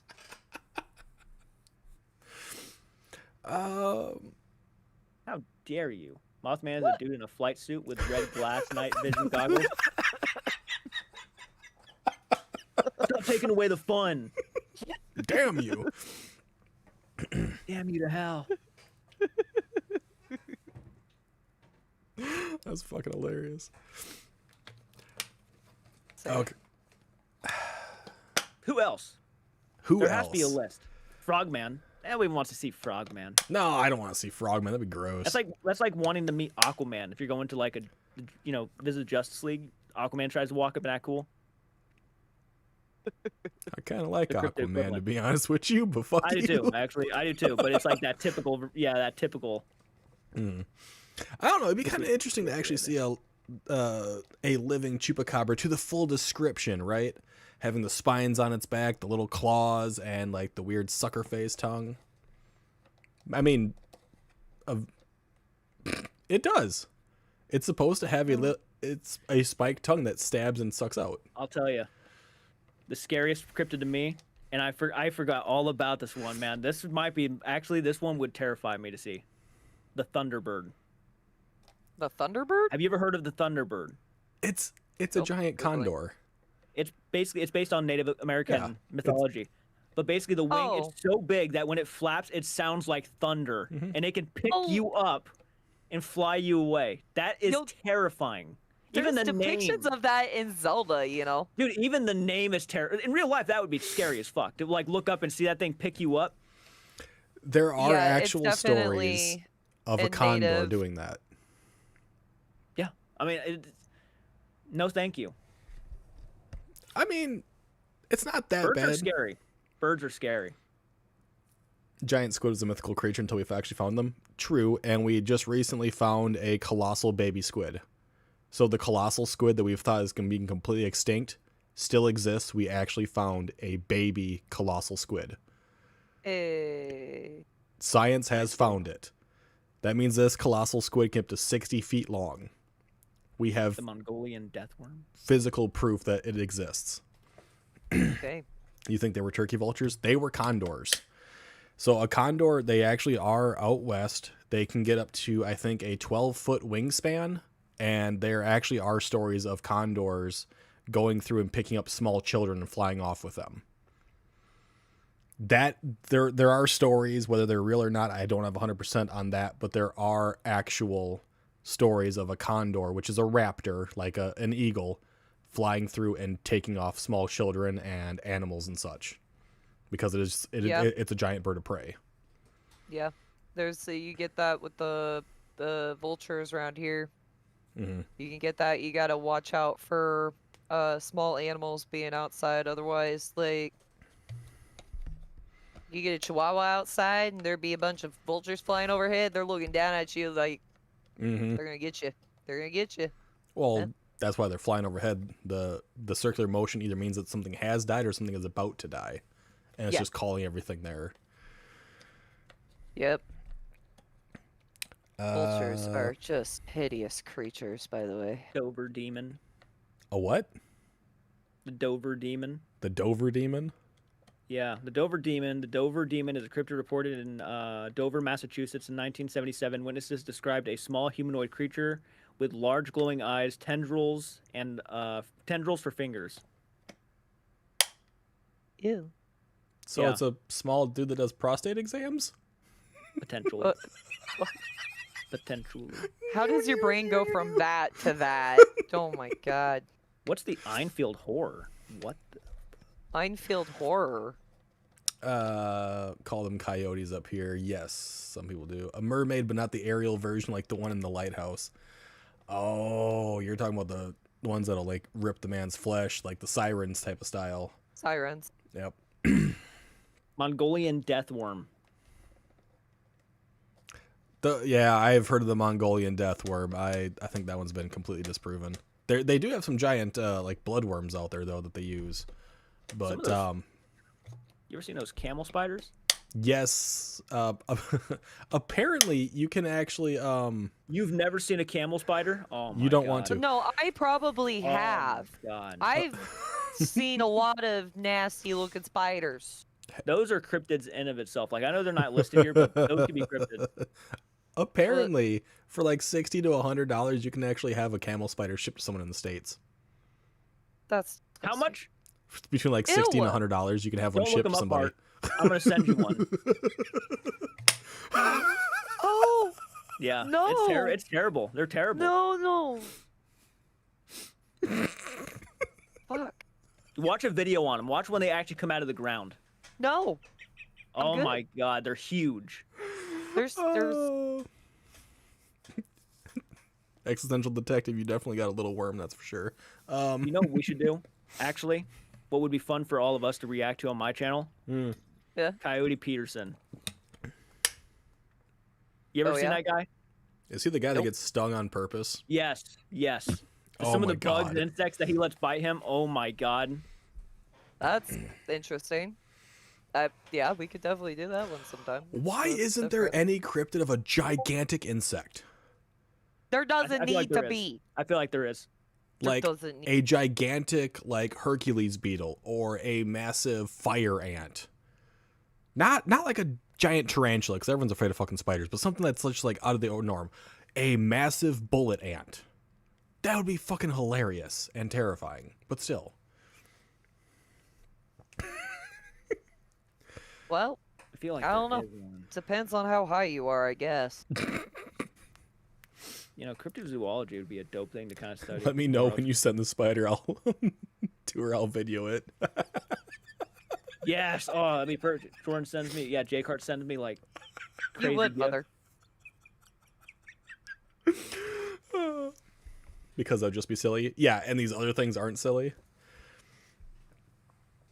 This is very silly. What do you guys think is more physically possible? That there's actual spirits that we can possibly communicate with, or that some of these so-called cryptids or odd creatures may exist. Which is more physically possible? I mean, since you said odd creatures, I mean, there's definitely a possibility those really do exist. True. I mean, we have Maybe really, we have really do. refound the Tasmanian tiger. We have refound the coelacanth. We have refound the San Fernandino tortoise. Like, we've Yep, found camel spiders. creatures that are supposed to be extinct. Yep. Which one do I you wanna want to be answer this more question. possible? What'd you say? So I want to answer this question. Why not? Why? Just tell Well, us. okay, if I'm gonna think cryptids, I'm gonna think like the ones that people are usually freaked out by the most. And if we're gonna talk about the likeliness of that versus like the actual cryptids that have been discovered, I still want to say spirits versus cryptids. Okay, that's perfectly fine and reasonable. Like cryptids, like the Wendigo and Bigfoot and all those. The ones Mothman. that are very difficult The popular to ones. exist. Yeah. Slenderman. Paranormal engineer. They Slender believe they did re-find the Good spot. Tasmanian tiger. They think they did actually catch it on video. There was an animal that they saw that did have stripes in Tasmania, which is what the Tasmanian tiger did actually have. It had white stripes on its, or white or black stripes on it. They do believe they caught one on film. I don't remember if it was Forrest that did it or if it was Gates. I want to say it was Forrest, and on his show, I think it was Extinct or Not, is I think where they found an actual footage of the supposed Tasmanian tiger. I believe. That's kind of dope. And because Forrest's grandfather is actually the one that refound the coelacanth, which was supposed to be extinct for 100,000 years or more. So I believe they did. And Forrest, I can never remember his actual last name though. He has actually rediscovered a lot of animals that we have believed to be extinct just through leaving cameras in certain areas for weeks on end. He has actually refound animals, and a great deal of them. And I think one of them was the Tasmanian tiger. Yes, they did, and it was caged. There you go. Wait, caged? Like they found it caged, or they found it and then caged it? The last Tasmanian tiger they had was caged. The last one they had on film, but one I believe was recently filmed within the last 5 years. But there was a Tasmanian tiger that was filmed decades ago that was caged, that did die, that they believed was the very last. Oh. It's similar to the efforts we have right now with the is it southern black rhino or northern black rhino? There's only two of them. They're both females, and they're being rebred with the northern black rhinos, I believe, to repopulate that rhino community. I don't remember if it's a northern black rhino or southern black rhino or vice versa, but there are ways that we're trying to bring back animals that are basically on the brink of extinction again. So, I mean, Things be going extinct and things be coming out. yes. I mean, we're never getting the pink river dolphin back. That's going to be gone forever. That's never coming back. I think that definitely goes to show that there's a shift going on. There is a large shift to actually bring back creatures. I saw the Tasmanian tiger footage. Are you sure it wasn't Gates? I saw it on Discovery Channel for sure. I don't remember if it was Gates or Forrest Gallant is his name. I don't remember if it was him or Gates. It was one of the two, but I don't recall. And with this resurgence of finding all these animals, maybe some of these supposed cryptids could possibly be out there, or whatever we have viewed these animals to be created the cryptid, and maybe we'll see the original animal that created the cryptid story. I would prefer spirits to be real over the cryptids myself, but Oh, yeah, no, same. Same. And I'm a believer in, depending on, to an extent, I believe in both of them pretty Mhm. You know. I guess in a way, so do I. Yeah. Gotta go with the So, group, I right, mean, Art? Well, not really, but like some of them, not some of them that tiptoe in between more of a spirit thing than it is like a physical, living, breathing, touch Yeah. it type cryptid. Mhm. No, we don't want to bring dinosaurs back. They can stay gone. We don't need that. Once it starts with one dinosaur, then we're gonna get more, and then it's gonna get to the T-Rex, then it's gonna get to the Velociraptors, then it's Yeah, gonna get. no, we're good. We don't need those. Yeah. I've had too many experiences in my life to completely discredit or devalue the fact that spirits exist in my mind and perception. Now, you guys are both on investigations. I have done like a pseudo one for shits and giggles, and I only had that one major experience using an app, right, where I heard a distinct male voice saying my grandmother's name, which in my family, as you guys know, we never use our first names, hardly ever. And it just kind of yelled it out. And then I heard my mother's first name, which again, we don't use. That was the only real experience I've had inside this house using any piece of equipment, right? Do you believe that the equipment nowadays, not the DR60, I'm tossing that out completely. Don't fucking think of that piece of shit. Do you believe that there is a slight chance that some of the things that have been caught have been legit, but because everyone is so skeptical and there are so many fakers, the real stuff just gets thrown away?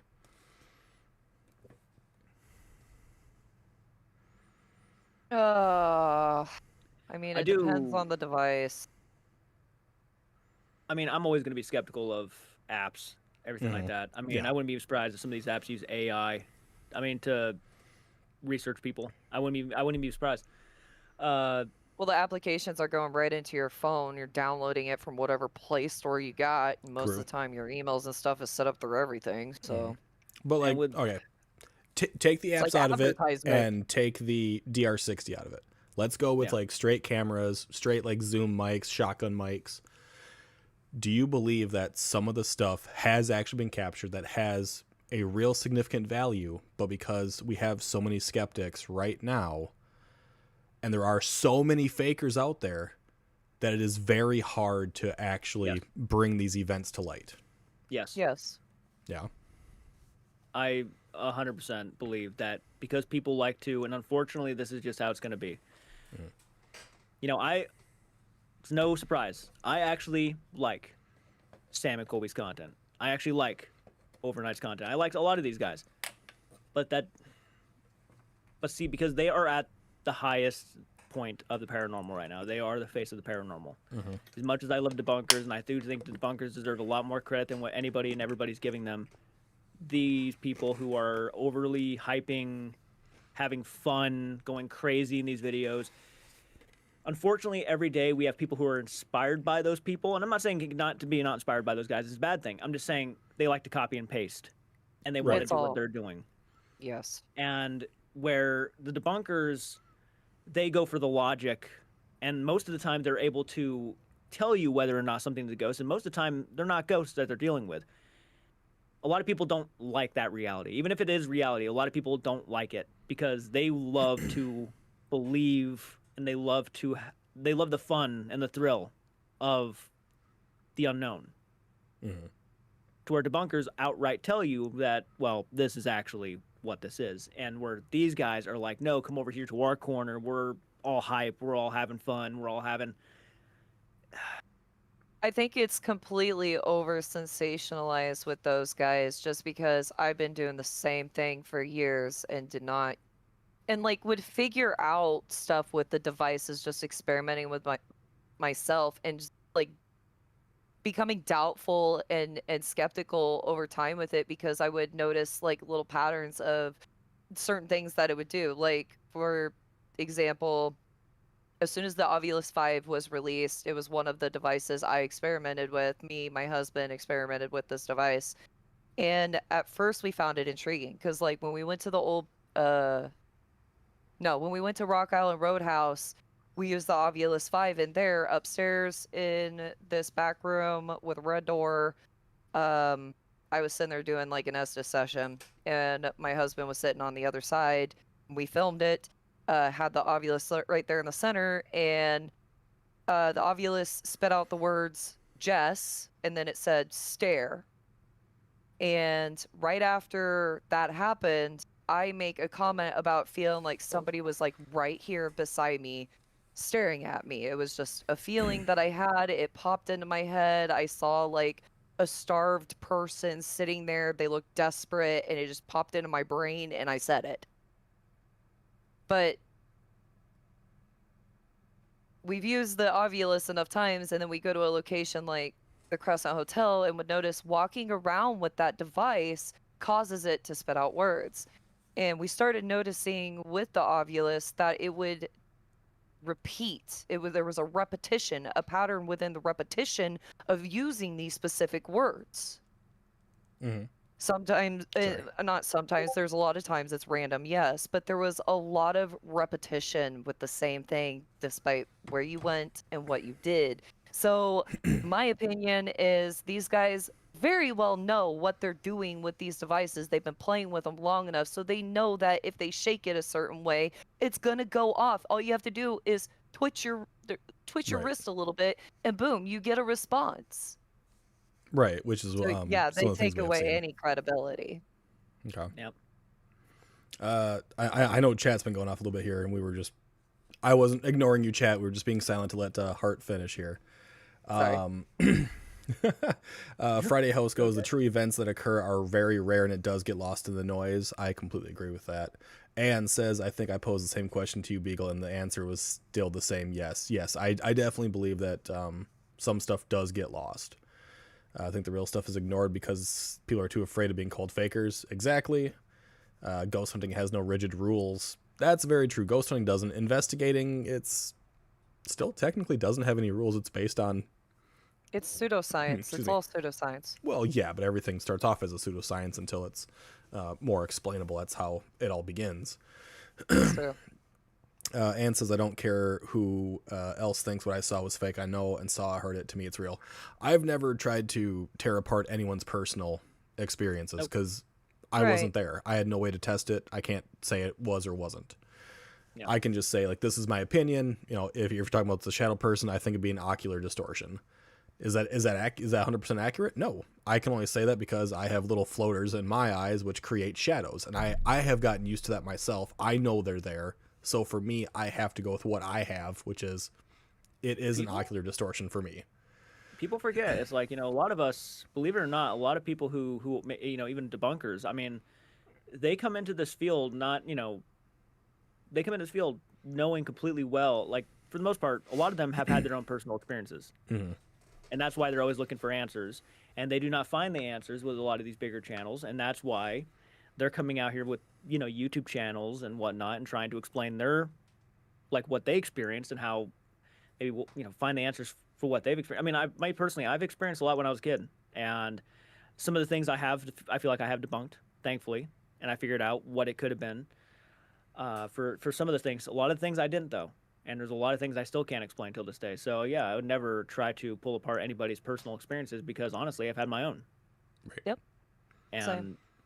you know, the things I look for in these ghost hunting videos are things that I think I have just pointed out too many times now. And it's just repeat stuff that I see and notice. That tells me it's just over-exaggerations, fake, flawed devices that are so easily explained. There are videos out there, whether people want to acknowledge them or not, which I know there's a lot of people saying, where's the proof that, you know, this is debunked? Well, there's videos out there, you're just not looking them up and watching them.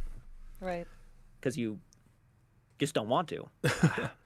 You just don't want to. That's all I can say. And so sometimes it's not the person doing the investigation. Sometimes it's the location itself. It's designed to have things happen. Yes.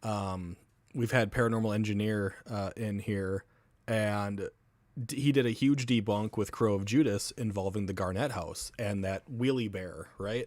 Huge debunk on that, showing that if that bear is tilted in a certain angle, it'll try to prop itself, try to right itself, tries to roll with the angle of the house, because they had like a 3-inch difference in slope, which is insane, by the way.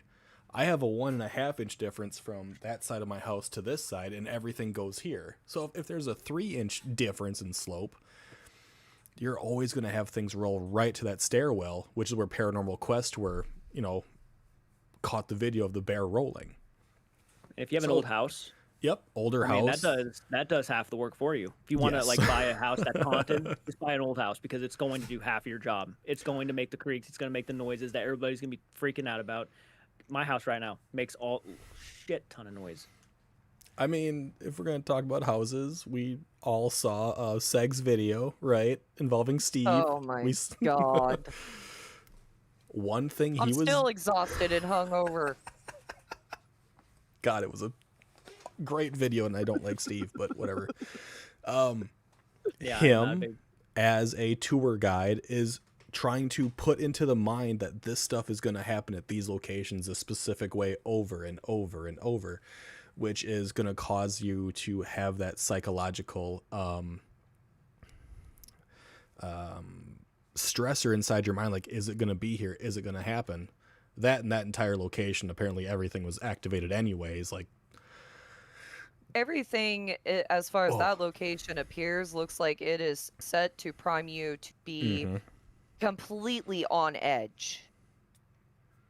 And with locations doing like basically ghost hunts, a lot of people are going in for, the jump scare and the intensity. And even Steve himself, though, like he was his own prop. Like the guy, literally, the second they get to the house, put your hand on the wall right here and hold your breath. It's like you're trying to build up that fear. He's like, that guy almost fell over. You see that? Yeah. Oh my God, spirits almost knocked his ass over. And that guy's just standing there, just, what are you talking about? But he's trying to build up the fear. He's trying to put that thought into their heads. And then when he's in the house, it's the whole piss off ghost, like don't mess with me. You better not start anything tonight. But scratch me. That son of a bitch. Right. That's what you're there for. What? What? And the consistently trying to act surprised when all this stuff is happening. Yet he's been there for how long? Yeah. But he's putting on an act. He's putting on an act, obviously. Yeah, everything, honestly, you watch that video, you see that location, literally everything is copy-paste to the point that he's got posters outside from a freaking movie poster. Yes. Which Jordan discovered that one. Yeah, the dead don't die. He had a lot of weird shit going on. He was trying to prime everyone to have exactly what he is claiming that place has. Yeah. How many other locations are doing the exact thing? Not to the same extent, okay? Not to the same extent. But when you take a tour of the location, they are trying to prime you for that location. Right? They're trying to, every time you take a tour, you go through, they're showing you all the locations, where things are supposed to be happening, instead of just letting you be natural and just go with it. They are priming you for that entire place. Not to the same extent. They always take you to the considered hotspot locations within the building where there is repeated or incidents of the same thing. Now, that's usually what happens. For us wanting to, explore the paranormal field, for people like Side-Eye Guy, like Beardo, doing investigations themselves, being debunkers, for people like Crow of Judas, Paranormal Engineer, Friday House, Kenny Biddle. Not that Kenny Biddle calls himself a debunker, he's an actual investigator. Yeah, he really is. If you're going to a location and they're automatically priming you, the moment they try to prime you, your entire investigation, the entire scientific method is already thrown out the window because you become a bias in that experiment. Even if you claim that you are not, because you are automatically expecting something along those lines to happen if there's been enough claims of it. Yep. It's a head game. Yeah. It's a head game, really. It's just a giant head game. That's why, for my team, one of the things that we decided to do was when we were going to the Edinburgh Manor, me and my cousin, we didn't do any research on it. We didn't look up, we didn't look up history. We didn't watch no videos. We didn't want to know anything about the building because we wanted to test a little psychic experiment. So when we got there, the rest of our team went inside the building and did the tour, where we stayed outside to not hear any of it. And then as soon as they were done with that, our experiment was we went in one at a time. Right after this, right after the lady leaves, we go in and then we just start spouting off. Like we were blindfolded too, so we couldn't see what the building looked like outside, inside, and we got led to a specific room. I asked my mom to kind of walk us around, but she decided to take us to a specific room, so that's what happened. Anyways, we were blindfolded and we were spouting off whatever came to mind. And what we found interesting about our little experiment was me and Vicky both, my cousin, came up with like similar things, and it was just intriguing to us of doing that way because we knew these locations like to prime you. So we wanted to try it that way, and it was fun. Okay. I have to make a comment because I read this and I'm so disgusted by this right now. Garth, what the fuck are you talking about? PBJ on toast and dunking it in milk? What? You've never had toasted peanut butter and jelly sandwich and dipped it in milk? No. I've Dude, had French toast. You're missing out. PB&J. It's so good. I have never taken toast and dipped that And in now milk. I'm jealous and No. hungry. That sounds god awful. So rude. That sounds awful. Like peanut I butter don't know and jelly why. toast It's is great. fine. It's amazing. Don't knock it till you try it. You guys are possessed by fucking demons if you're doing that shit, okay? I mean, if you want to go according to my theory about demons, I think demons is in all of us. I like yeah. Hawaiian pizza. That's okay. I'm fine by that. Perfect. What did you just say? Pineapple on pizza? Yeah. You heathen. You dare? I've also had do. a peanut butter jelly pizza. They're not that bad. No, you don't add cheese to it. No, you don't make it weird. It's literally a gigantic pizza pie that you put jelly and peanut butter on and you warm it up. That's all it is. And it's fucking delicious. You make it on the grill. Yeah. Beardo thought I was weird and added cheese to it. No, Beardo was dumb. I didn't add cheese to it. It's just peanut butter and jelly on a pizza. Pizza dough. That's dessert it. pizzas. Like Exactly. The blueberry dessert pizzas and the apple ones. So good. So good.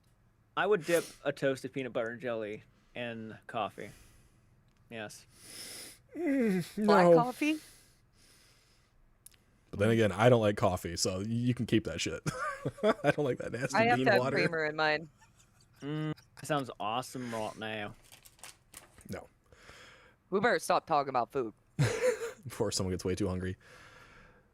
Now, I'm going to ask one big final question here, and then you guys can go with it.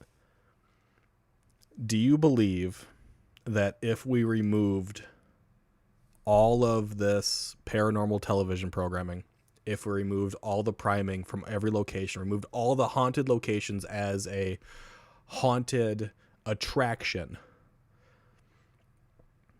do you believe we would still be in the exact same predicament we are when people go investigating and obtain nothing?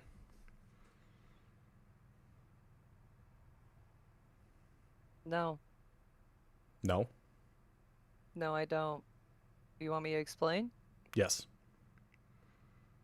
I mean, if people weren't doing some of the things that they're doing in the field right now, there wouldn't be as much doubt as there is, because I find it fascinating that we do have so many people in this world that have experienced things that we can't explain. And yes, I know, like, in my opinion, 98% is like a logical explanation, but there has been things that, like, I've literally experienced when multiple people in the same room experience the same exact thing and go, what was that?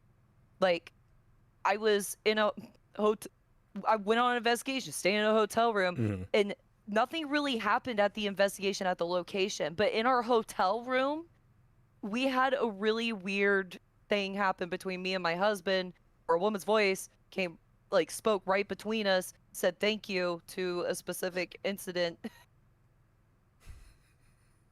Anyways. Hold on. Like, hold on. You and your husband were thanked in the hotel room because of a specific incident.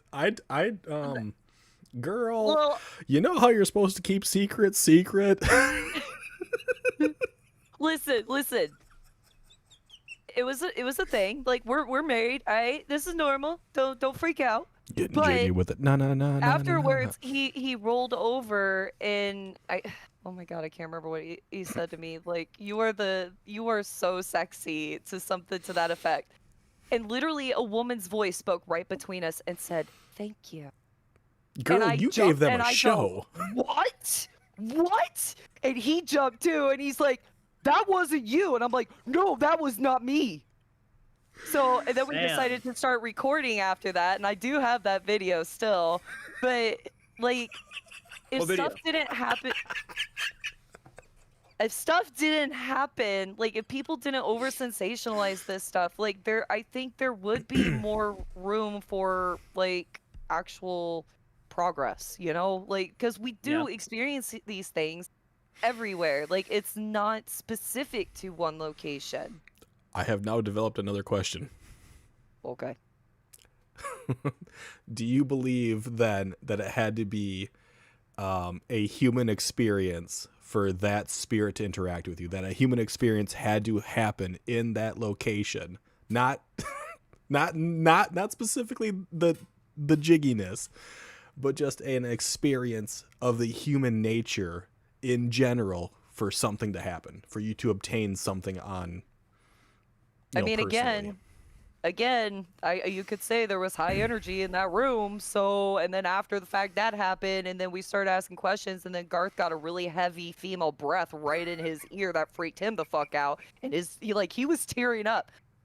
My husband's a big man, okay? He's a big burly man, and I know, he's a good looking guy.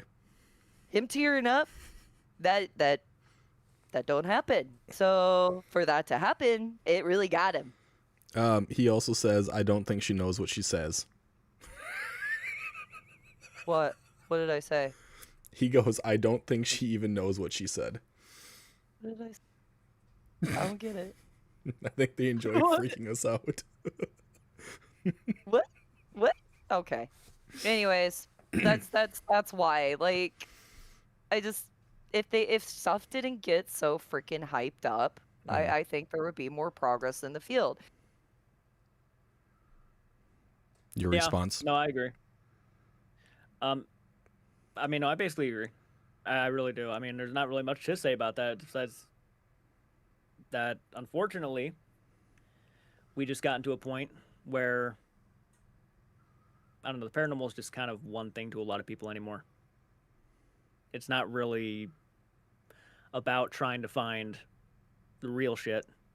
Yeah, it's about content. About content. That's right. It's about people taking advantage of the field and spinning it into an entertainment.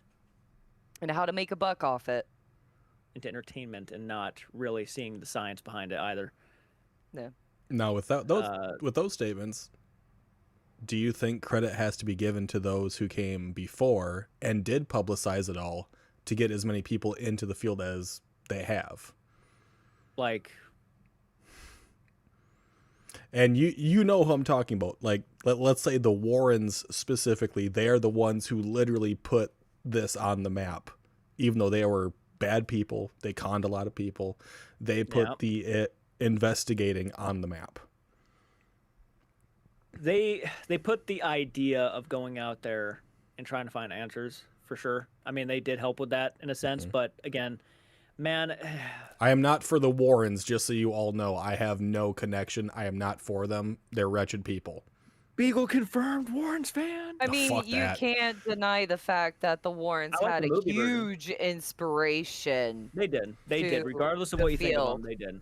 Mm-hmm. But I don't mean it in a good sense either. True. Like, yeah, they were a huge inspiration, but it's because the how they got the books pushed out, how they got the story pushed out, how they got Hollywood involved.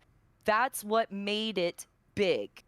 Yeah. Yes, Mac. It is Jake Hart's. He's actually a friend of mine. What?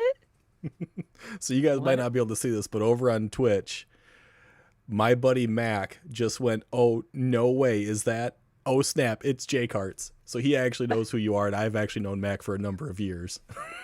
Wow. And he loves your videos. Oh, thank you. Thank you so much. But yeah, no. The Warrens to me, man. You know, I like the movie versions. I think they were well written. I think they're good portrayal of a pretty solid couple there. Paints. And I'll tell you what, those characters are so damn good and likable that it disappoints you when you find out the truth. Yes. Agreed. It really is like a gut punch. Because I really do love The Conjuring. The first movie specifically. I love that film. I still stand by that as being like one of the best haunted house movies out there. If you want like pure adrenaline fear, like it's one of the best. But for the real Warrens, man, even knowing there is a sense of credit, I feel like you should give them. At the same time, what's it based on? It's Lies. Based on a lot of lie. Lies, ruining people, tortured people, people who didn't know anything, didn't know better. And you got these guys who come into your house, they put on the show, the charade, and they get you to believe. That's why, you know, an Ed and Lorraine Warren, for the most part, probably would not work out today, because people are just more aware. Well, we can say that, but we know a lot of TV evangelists that are Right, but in the today's same society, specter. the one thing the Warrens didn't have that I feel like a lot of people are receiving today are so it's people social who media. are social media, people who are pointing it out. Debunkers are one of the big ones pointing that shit out. Yes, my buddy Mac is fangirling right now. I know he is. Aw, see that comment. You should show him one of your clowns, Jordan. Creepy. Oh, I fucking hate your goddamn clowns. That one's that really hard to see. That one's really dark. Let me see if I can find a really good one here. But yeah, Mac, me and Jordan are actually decent friends. We talk on a regular. I mean, okay, that one's not so bad. It's got an accordion. I like that. That's about it. This one's got a violin. I don't like that one. That one looks like a really sad puppy. He does not. He's not sad. Trust me. This is the face of a murderer, actually. Wow. Knew it. Called it. But yeah, no. I used to love the Warrens. Actually, I used to be a fanboy when I first saw the Conjuring films. Crazy where I've come while watching paranormal content, like where I've started and where I'm at now. It's like kind of crazy. Because I do feel like a lot of people, even knowing they don't want to watch these debunkers, I feel like if you are somebody who's actually interested to like search for the real paranormal, you should watch debunking videos. Yes. To educate yourself, because just because you like somebody and they have very nice smiles and they're making fart jokes, that does not mean they're honest, and that does not mean I get it though. I'm not going to sit here and like criticize them for doing what they're doing, because obviously they're making a lot of success off of doing what they're doing. True.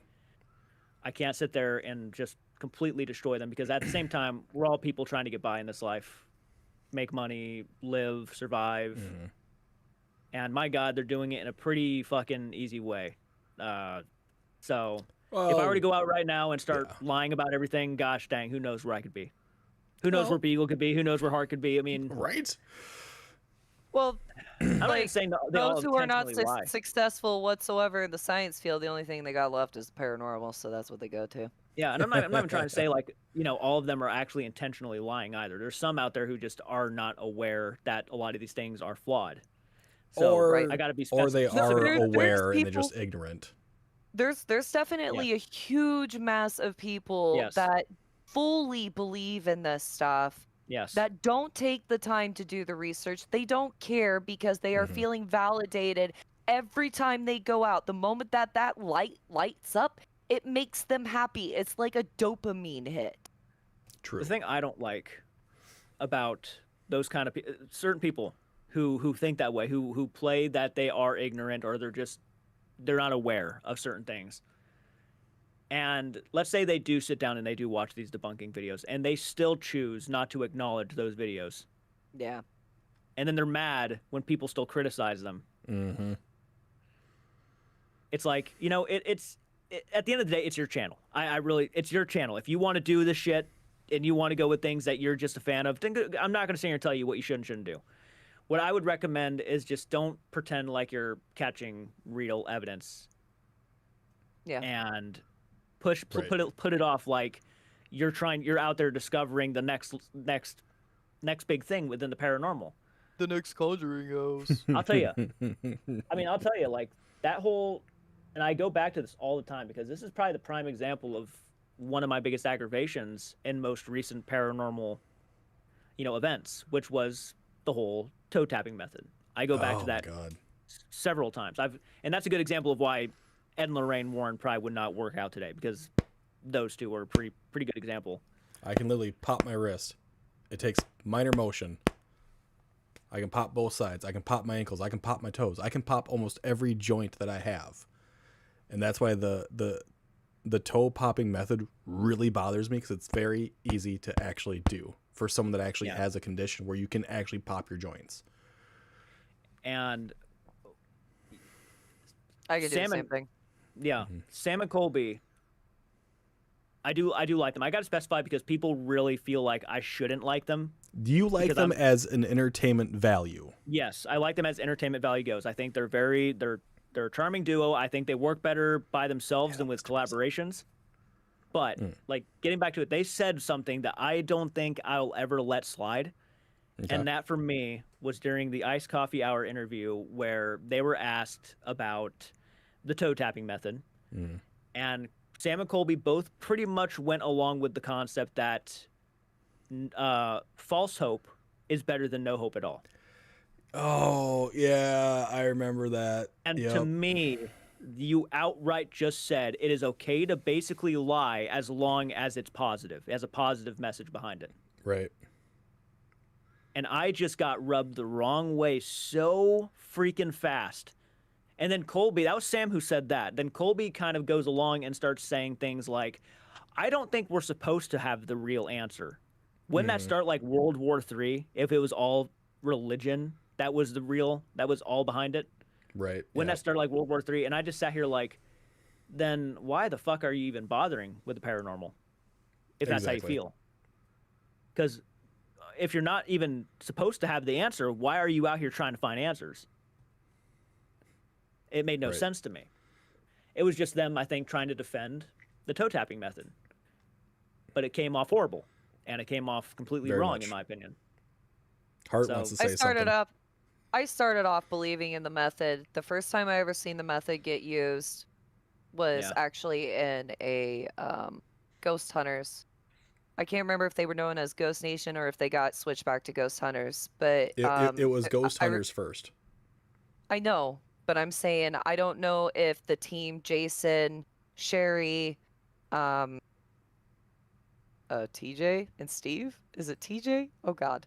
I think that was still Ghost Hunters yet. Yeah. They were doing Ghost Nation for a little bit, and then it got switched over back. It got switched back to Ghost Hunters. There was an episode where Jason and Sherry were in their vehicle, and they were watching both Cody and Satori in this house, and they started asking questions, and they were doing the ABC thing. That was the first time I ever saw like anything on their method, and I believed it at first. I thought, wow, it was like almost like a walking Ouija board.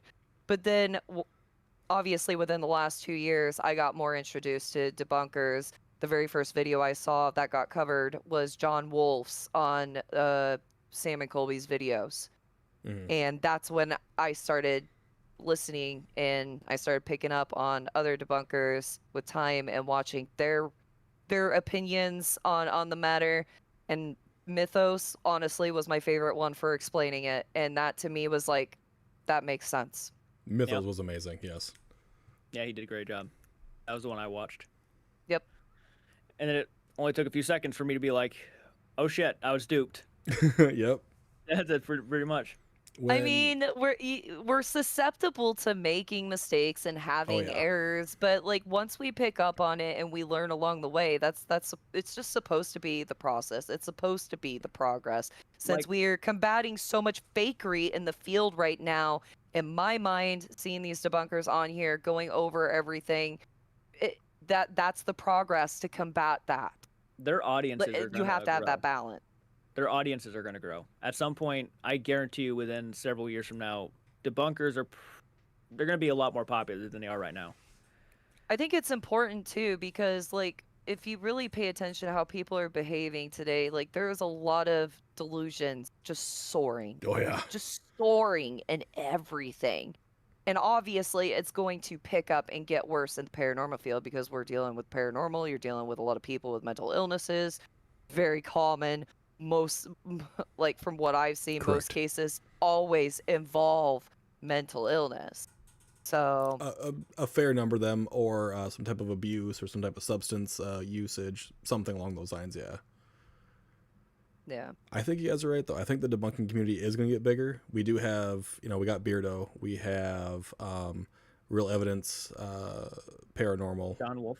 Mike, we have a lot We of... got that right eye guy. Yeah, the right eye guy, good old John Seg. Wolf. Even though he's not your typical debunker, he still Yep. does debunking. So like he's up there in subscribers. I've watched Oh, a number of his stuff as well. We have good, man. Crow Judas, Truth or who Demons, does debunking. Steve. Yes, Truth or Demons. Stevie is amazing. Kenny Biddle, even though he doesn't call himself a debunker, I'll say that again. He does help people investigate and maybe tear apart potential problems that come around. I'm not saying the word because he's not that way and I don't want to get bitched at. Kenny Biddle is so amazing for the field, I think. Oh yeah, He really is. He's a fucking treasure, honestly. He's You funny know, as fuck. I'd have a lot more respect for and admiration for a lot more ghost hunting channels if you just throw a little logic in. Or Yeah. I'm not saying you have to fucking go all crazy, but like something. Don't just say everything's a ghost. At least Be real put in to effort. yourself, At least too. put in an effort. have a good night, Friday. Good night, Have Friday. a good night. Now, Thank you for jumping. shit, I had a thought and I just lost it. Damn. Where's my train? I need the tracks. Do, do, do, do, There do, is do. the statement going around about if some of these groups would just put down if they are for entertainment purposes only.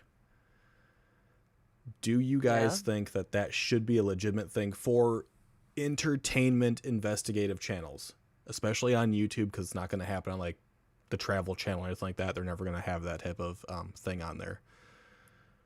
Do you think it would actually help the community paranormally as a whole, or do you think it is just complete utter bullshit? It's not really needed because people are still going to believe it's actually true. Should they have a disclaimer or no disclaimer? I do like this disclaimers. Actually, I do think that they do go a long way. It does sort of help out, kind of give ideas to people who are looking for those real evidence videos, like whether or not are you taking it seriously is basically what I want to know. Are you actually trying to aim to find real evidence and this is your attempt at it, or are you just out there to have fun with it? If you're out there to have fun with it, that's great. Say, I'm out here just for entertainment purposes. Don't take it too seriously. If we catch anything, it's up to the, it's most of the time, regardless of the disclaimer, it's always up to the audience member to really decide whether or not it's paranormal. Even a debunker can have really hardcore evidence. That does not necessarily mean it is what it is. It's not, anybody could get it wrong. So I always go into ghost hunting, paranormal investigations with a grain of salt, because even the most believable evidence, the most craziest of evidences, can still be proven to be not what it is. Right. So, I mean, that's just me, though. That's my mindset. Not everybody has my mindset. And some people just watch ghost hunting videos, just going in and eating everything up as real. And more than likely, nobody will ever be able to change their minds. It just depends on who you are, I guess. Personally, I like disclaimers. It gives me an idea. We have a couple little comments here. It says, ghost hunting is interesting, but I believe there's something because of 2 hot spots that my dad used to go to, but sadly one of them was demolished, which was Insane Asylum. And I believe a place in Illinois and Missouri State, wild stuff happened. I mean, if it's on record for the place, then yeah, I mean, that's what you got to believe with. It's one of those situations where I haven't been there. I can't disprove it. I don't know if anyone's actually looked into it, But there are a lot of debunking channels where if you have footage or you have evidence or you have something like that, you can send it to these channels and they will look at it and they will give you a sometimes a little biased in the skeptical side of things, but they might be able to actually help out, kind of break it down if it was or was not. We have a question that says description disclaimer or screen disclaimer for being an entertainment investigative channel. If I had to choose one, I would say screen would be better. Same. Description, nobody gives a fuck about the description most of the time. Fuck you, I try. Well, that's the thing. It's like most people don't. They click on a video, they watch it, and then they go on to the next one. I suppose. Yeah, I mean, so I'd say screen, because that way there's no way you can miss it unless they skip ahead, which in that case, that's not really your fault, but... Right. No, it's not. I think screen would make more sense. Do both. Put in the effort. Do both. I honestly doing both We would need probably be the best outrun. guardrails. We definitely need guardrails because it has turned into a complete circus. We have guardrails. We have people taking their time to bust apart everything. We have the true. paranormal We engineer. definitely We got have- Beardo. We got Seg. We have They're the guardrails. everybody. They are our guardrails. But then when they go do an investigation, the guardrails are gone. Type of situation. I agree with that. Is that Leanne? Leanne, her name? Yep. You can't force people to think anything in particular. Saying it's just for entertainment doesn't stop people from believing it's real. True. It's Yeah. true. But it does help individuals who are trying to Looking for find that the kind of real. content. Yeah. Yeah. That's why I like it. Yeah. The way I see it is like it gets for I'd say an average person that will work a day-to-day job, they're not paying attention to every single thing that's going on social media. Oh shit, I just lost it. Never mind. I feel your pain. My brain did the thing. My brain just did the thing. It was there and then all of a sudden it went Shut down. pew, it's gone. What was I saying? What did I just say? Son of a, it was a good one, dang it. You'll know when my brain shut down because I'll probably do something like this. Just If I push mean, on it you were hard trying to do enough, that maybe it'll earlier. come back. What Yeah. was I saying? I don't remember. You made me laugh, so I forgot to. It's all good. No, it's gone forever. Sorry. What's the best person or sometimes channel read- to have stuff reviewed? Ooh, that's a great question.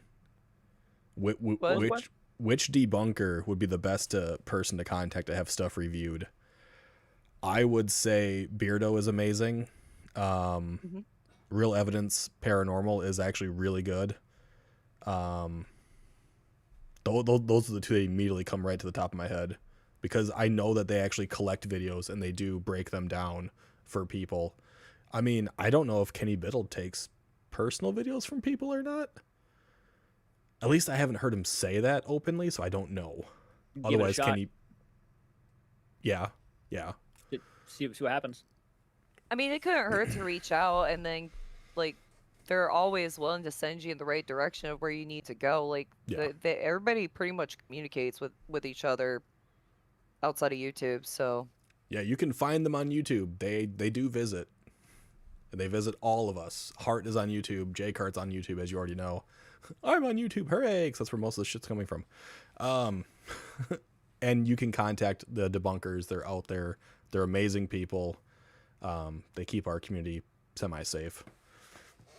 They really do. Except when it comes They to keep us paranormal sane. wrestling. The logic, yeah. They keep Throw us in the sane, and science. grounded. I also think the same should be done for cryptid channels. People that want to go out and do the Bigfoot hunts and stuff like that, they should state if it's going to be a legitimate hunt, a scientific hunt, or if it's going to be for entertainment purposes. I'll tell you what. For my videos with cryptids, I feel like it's a little different than the paranormal.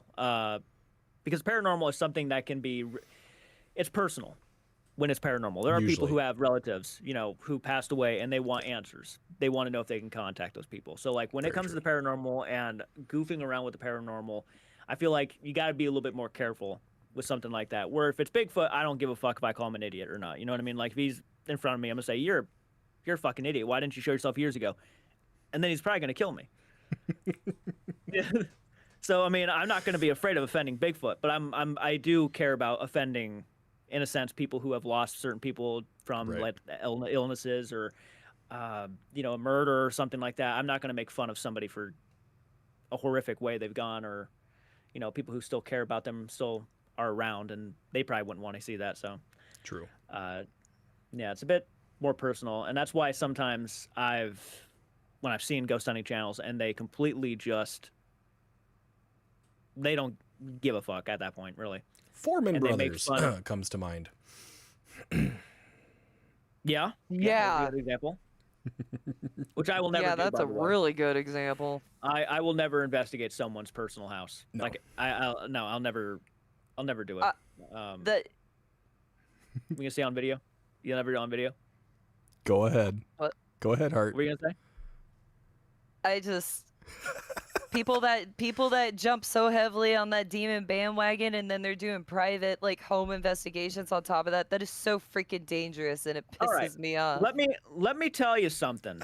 For all those people who believe in that demon shit, okay? Mm-hmm.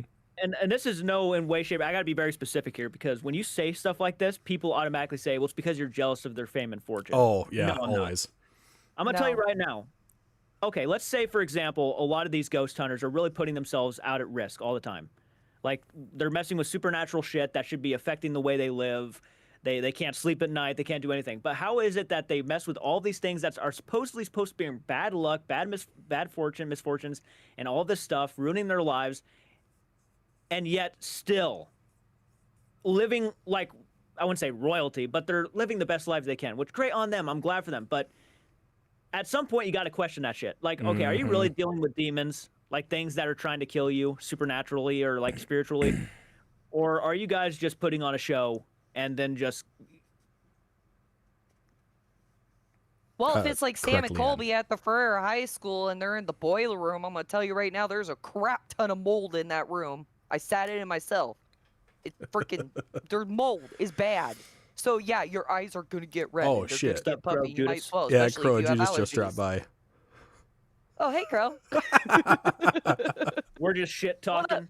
Yeah. Oh shit. We gotta Yeah. be careful now, huh? It frustrates me because like even I was a child that was being raised to believe in these demons. My Fuck you, my Baggins. stepmother who passed away years ago was affected by these demons, but she was actually going through a mental crisis, but it was used under the guise of a freaking demon the whole time. Like even messing with us kids of like telling us about these freaking demons to the point that my brother was convinced he saw a doppelganger of her up at my grandma's house. Like it's a story in itself. But my point is, like, you sit there and tell those things and it can affect that person's mind. Yeah. Mhm. My goal moving into the paranormal and actually going out and wanting to go to the darkest locations was to see if those demons were truly real, because what I witnessed was the opposite. Like Right. I thought I had some experiences that I questioned, but at the same time, I don't really know if I was primed for that. I don't know if maybe some of the things I was witnessing had to do with my own fatigue issues. So like I still have some doubts in areas, and I have more doubts in my childhood that was revolved around demons. That's why we're so passionate on trying to find answers now. Yeah. Yes, that is why I'm passionate. Yeah, that's why I'm passionate. And when people try to I use see a lot demons of- as their reason, it fucking just sucks. Do I see a lot of bullshittery? Yes. No doubt. No doubt. But I'm still curious. I'm still wanting to know. Oh yeah, absolutely. Same. Then what you gotta do is you gotta buy yourself a Dybbuk box, all right? You gotta claim Oh, it as the kind most of a- haunted. You gotta claim it's the Wow. most haunted Okay, thing in the eBay, world. hold on, I'll guys, buy hold 10 on. of them. Let's go to And- eBay. Then you'll make your money back. Let's type in Dybbuk box. Oh my god. What's the going rate right now? I don't know. 100, 250. Oh, this one's $20. Just brand It's cheap. marketing for demons. I mean, yeah, the idea that everyone, those clowns, those are fucking demons. Those are fucking demons. It's just creepy looking crap. Yeah. This one's $600. Why? I don't like that. That's even worse. Oh my god. Right? This guy. This freaking guy. We all need to buy a manual spirit box. Yes. I saw that earlier in your post, Crow. We all need to get it. I hate this. You are such a fucking asshole.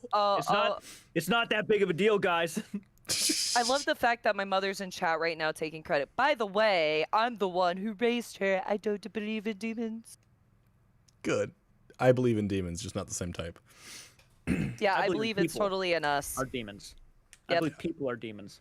I believe people are evil. There's both good and bad in all of us. But let me tell you something. Like again, look, seriously, like on a serious note. Yeah. You think about all of those really successful people. Zach Bagans, for God's sakes, gets possessed every week. How the fuck is he living like fucking royalty right now? Man. If he is like so surrounded by these inhuman fucking spirits that are ready to put him in a boiling pot Hey, and hey, drag him straight down to. hold on. To be fair, he has a terrible time with women, so he's not doing that well. He's got money, but he has a terrible time with women. That's about all he's got. Certainly does. Mm-hmm. That's all I'll say about douche Baggins over there. Now, if you want to look at some other groups that are doing quite Used to be well, a massive fan. Used to be a massive fan of that guy. I still think he's funny as fuck, but not for the right purposes. I think he's just. He is entertainment consumed. I have watched good- And I mean, every he's over episode there of in Ghost Las Hunters Vegas or Ghost Adventures. too, My bad. so Yeah, they're all fucking woo, out in Nevada. He's a good showsman. Like, it makes sense why he's successful. He's funny as fuck. I've seen his videos where he's like, dramatic. I don't Aaron. know why I've had the Aaron's a deepest good urge showsman. to have sex. It's not weird. This is human nature, guys. You're making it weird. It's not Right. weird. He was saying that in like a hotel room where like apparently a prostitute died or something. It was crazy as fuck. I was just sitting there just like, all right. That's I've never had because that happen. he was waiting for his incubus because he didn't know the difference between an incubus or a succubus, and he was waiting for the inky. Could you imagine just me in like just the Clown Motel? I don't know what it is, but I just had the craziest urge to have sex. You just want to hear him go honk. Yo, that place weird. looks roach infested. It probably is. probably you should, is, You should yeah, it ask probably that is. guy. He stayed there. Dude, the reviews on Google are horrible, apparently. For I people who believe stayed it. there. Yeah. And and just seeing yeah. the tour of it, I was just like, oh, there's nothing to this. It's just very creepy looking, and it looks like a really slummy, rundown hotel. He wants both. Like the kind of incubus and hotel that you succubus. really don't want to stay at, but it's kind of like one of those emergency stops because everything else is booked. So you're like, fuck, I gotta go here now. Yeah. I mean, You come know on, what, though? I'm it's across actually- from a fucking graveyard. Fuck that shit. I know I just said a lot of shit about Zach There's Baggins, graveyards but honest everywhere. to God, the dude's jacked. He would probably beat the living tar out of me. Probably. Maybe. I don't know. I mean, there's a difference in strength versus like you're pumping. I couldn't take a iron full strength, blown. and then you're actually full like lifetime experience of building your body up to strength. To be fair, Jordan, you're not very large and in general, so. What are you talking about? Mm-hmm. You're a bit of a How- small man, my guy. Yeah, this is why Jordan's pretend brother to me. He's the same height as my brother. He's the same age as my brother. He actually acts like my brother a lot. How tall am I? How tall am I? Like 5'8"? Well, Alex is like 5'10", I think. Like 5'9" or 5'10", maybe. You're I don't know if he's 5'8" or 5'7". I'm 5'7". Oh, Use an itty bitty Oh my little God. boy. yo, Short. I used to be 5'7" and a half. Short and hung like when a I was donkey, right? 16. I got shorter. You're short. Sorry. If you guys didn't see his video Wait, where he how knocks over tall the are you, camera, Hart? you gotta. Well, now I'm 5'5" and a half, but I used to be 5'7" and a half. Oh, okay. What Alex we is got here? 5'11". We're never Um, doing a collaboration. I'm never going to be seen on screen looking shorter than you guys. I was gonna say I'm 6'4", dude. You That's why already you're promised sitting me. up tall right now, right? Oh, yeah, no, it would definitely happen. I'm only fucking around. I was gonna say you promised me we're having one. Don't Let's you see put here. that evil on me. But someone did make a Yeah. good point. Duh, Jordan, everyone knows demons make you rich if you sell your soul. Yep. Musicians, sell movie your soul. stars, Yeah. drugs rock, the devil rock. There's you know, so many what are you gonna songs do? about it. Do you guys think that all these paranormal celebrities sold their soul to the devil just to get to where they are? No. I think they sold their soul to somebody, but it might not be the devil. Just putting that out there. Who'd they sell their soul to? The dollar. They're doing everything for that dollar, for the production company. Real, fake, it don't matter. They want that dollar. You know, actually, I just saw recently that they just posted on Facebook their Conjuring series stuff again, like the toe tapping method as like Facebook Reels, just recently. No shit. I swear to God. You do realize that there's a lot of paranormal celebrities out there that really don't make that much money that do work day-to-day jobs outside of paranormal, right? Oh yeah, I do. Like, do you know who Dustin Perry is, right? Oh yeah. He works a regular day-to-day job. I mean, and then you could always use Jason Hawes as an example. They really don't make, just because they're paranormal celebrities doesn't mean they're making bank. No. There are only specific paranormal celebrities on YouTube and through Travel Channel that have made a lot of money. Supposedly, because Zach Bagans went out of his way to get certain individuals canceled on a regular basis, which is why a lot of these paranormal groups and TV shows are no longer airing. I'm not saying I definitely he did or believe he didn't, there was but full-on manipulation involved. probably. Because he got himself so big, he became a gigantic face. Mm-hmm. Oh yeah.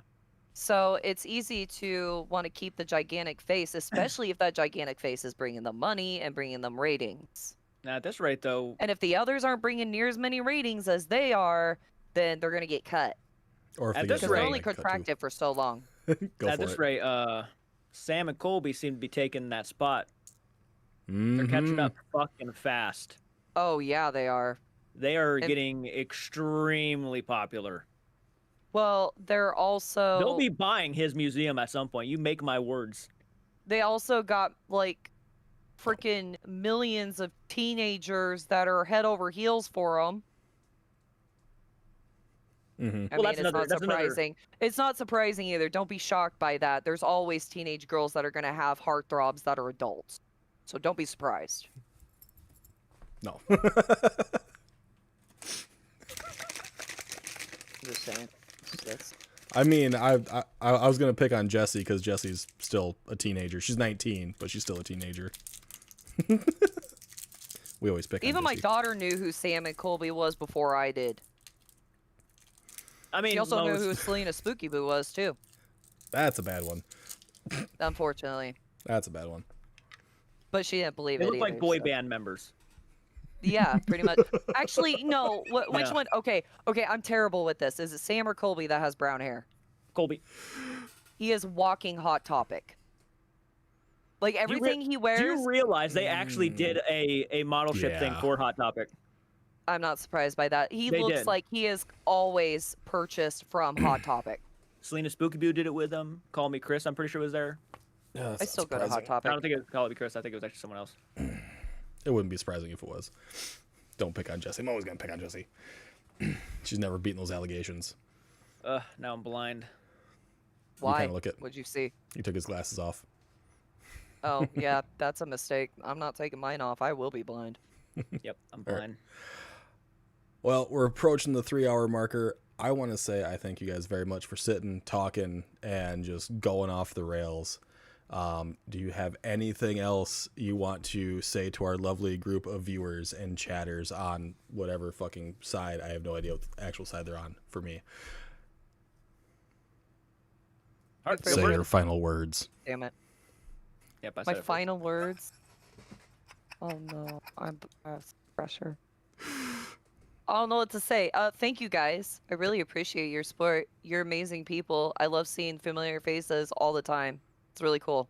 Oh Seriously. yeah, we didn't even mention That Chuck sounded Norris so passing. unenthusiastic. What? Oh, that was my happy voice. How I, dare you question me? my bad. My bad. It's okay. Yeah, that was very awkward. Awkward. And as you said that, by the way, I said, "Oh yeah, we forgot to mention Chuck Norris passed away." Then it just Oh became, yeah. Yeah. yeah, ruined. Yeah.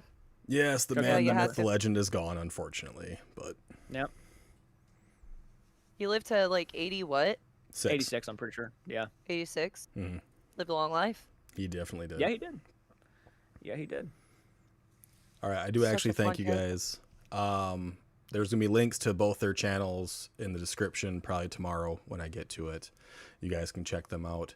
Heart Mode Horror. She's an amazing person. And you guys all know the Clown Prince of the Paranormal, J Card Arts. For everyone in chat, thank you so much for hanging out. If you guys have any other further questions, drop them in the comments below at any point in time on Team Rewatch. And fuck you and your goddamn clowns. I hate this. You guys all have a wonderful evening. We are fucking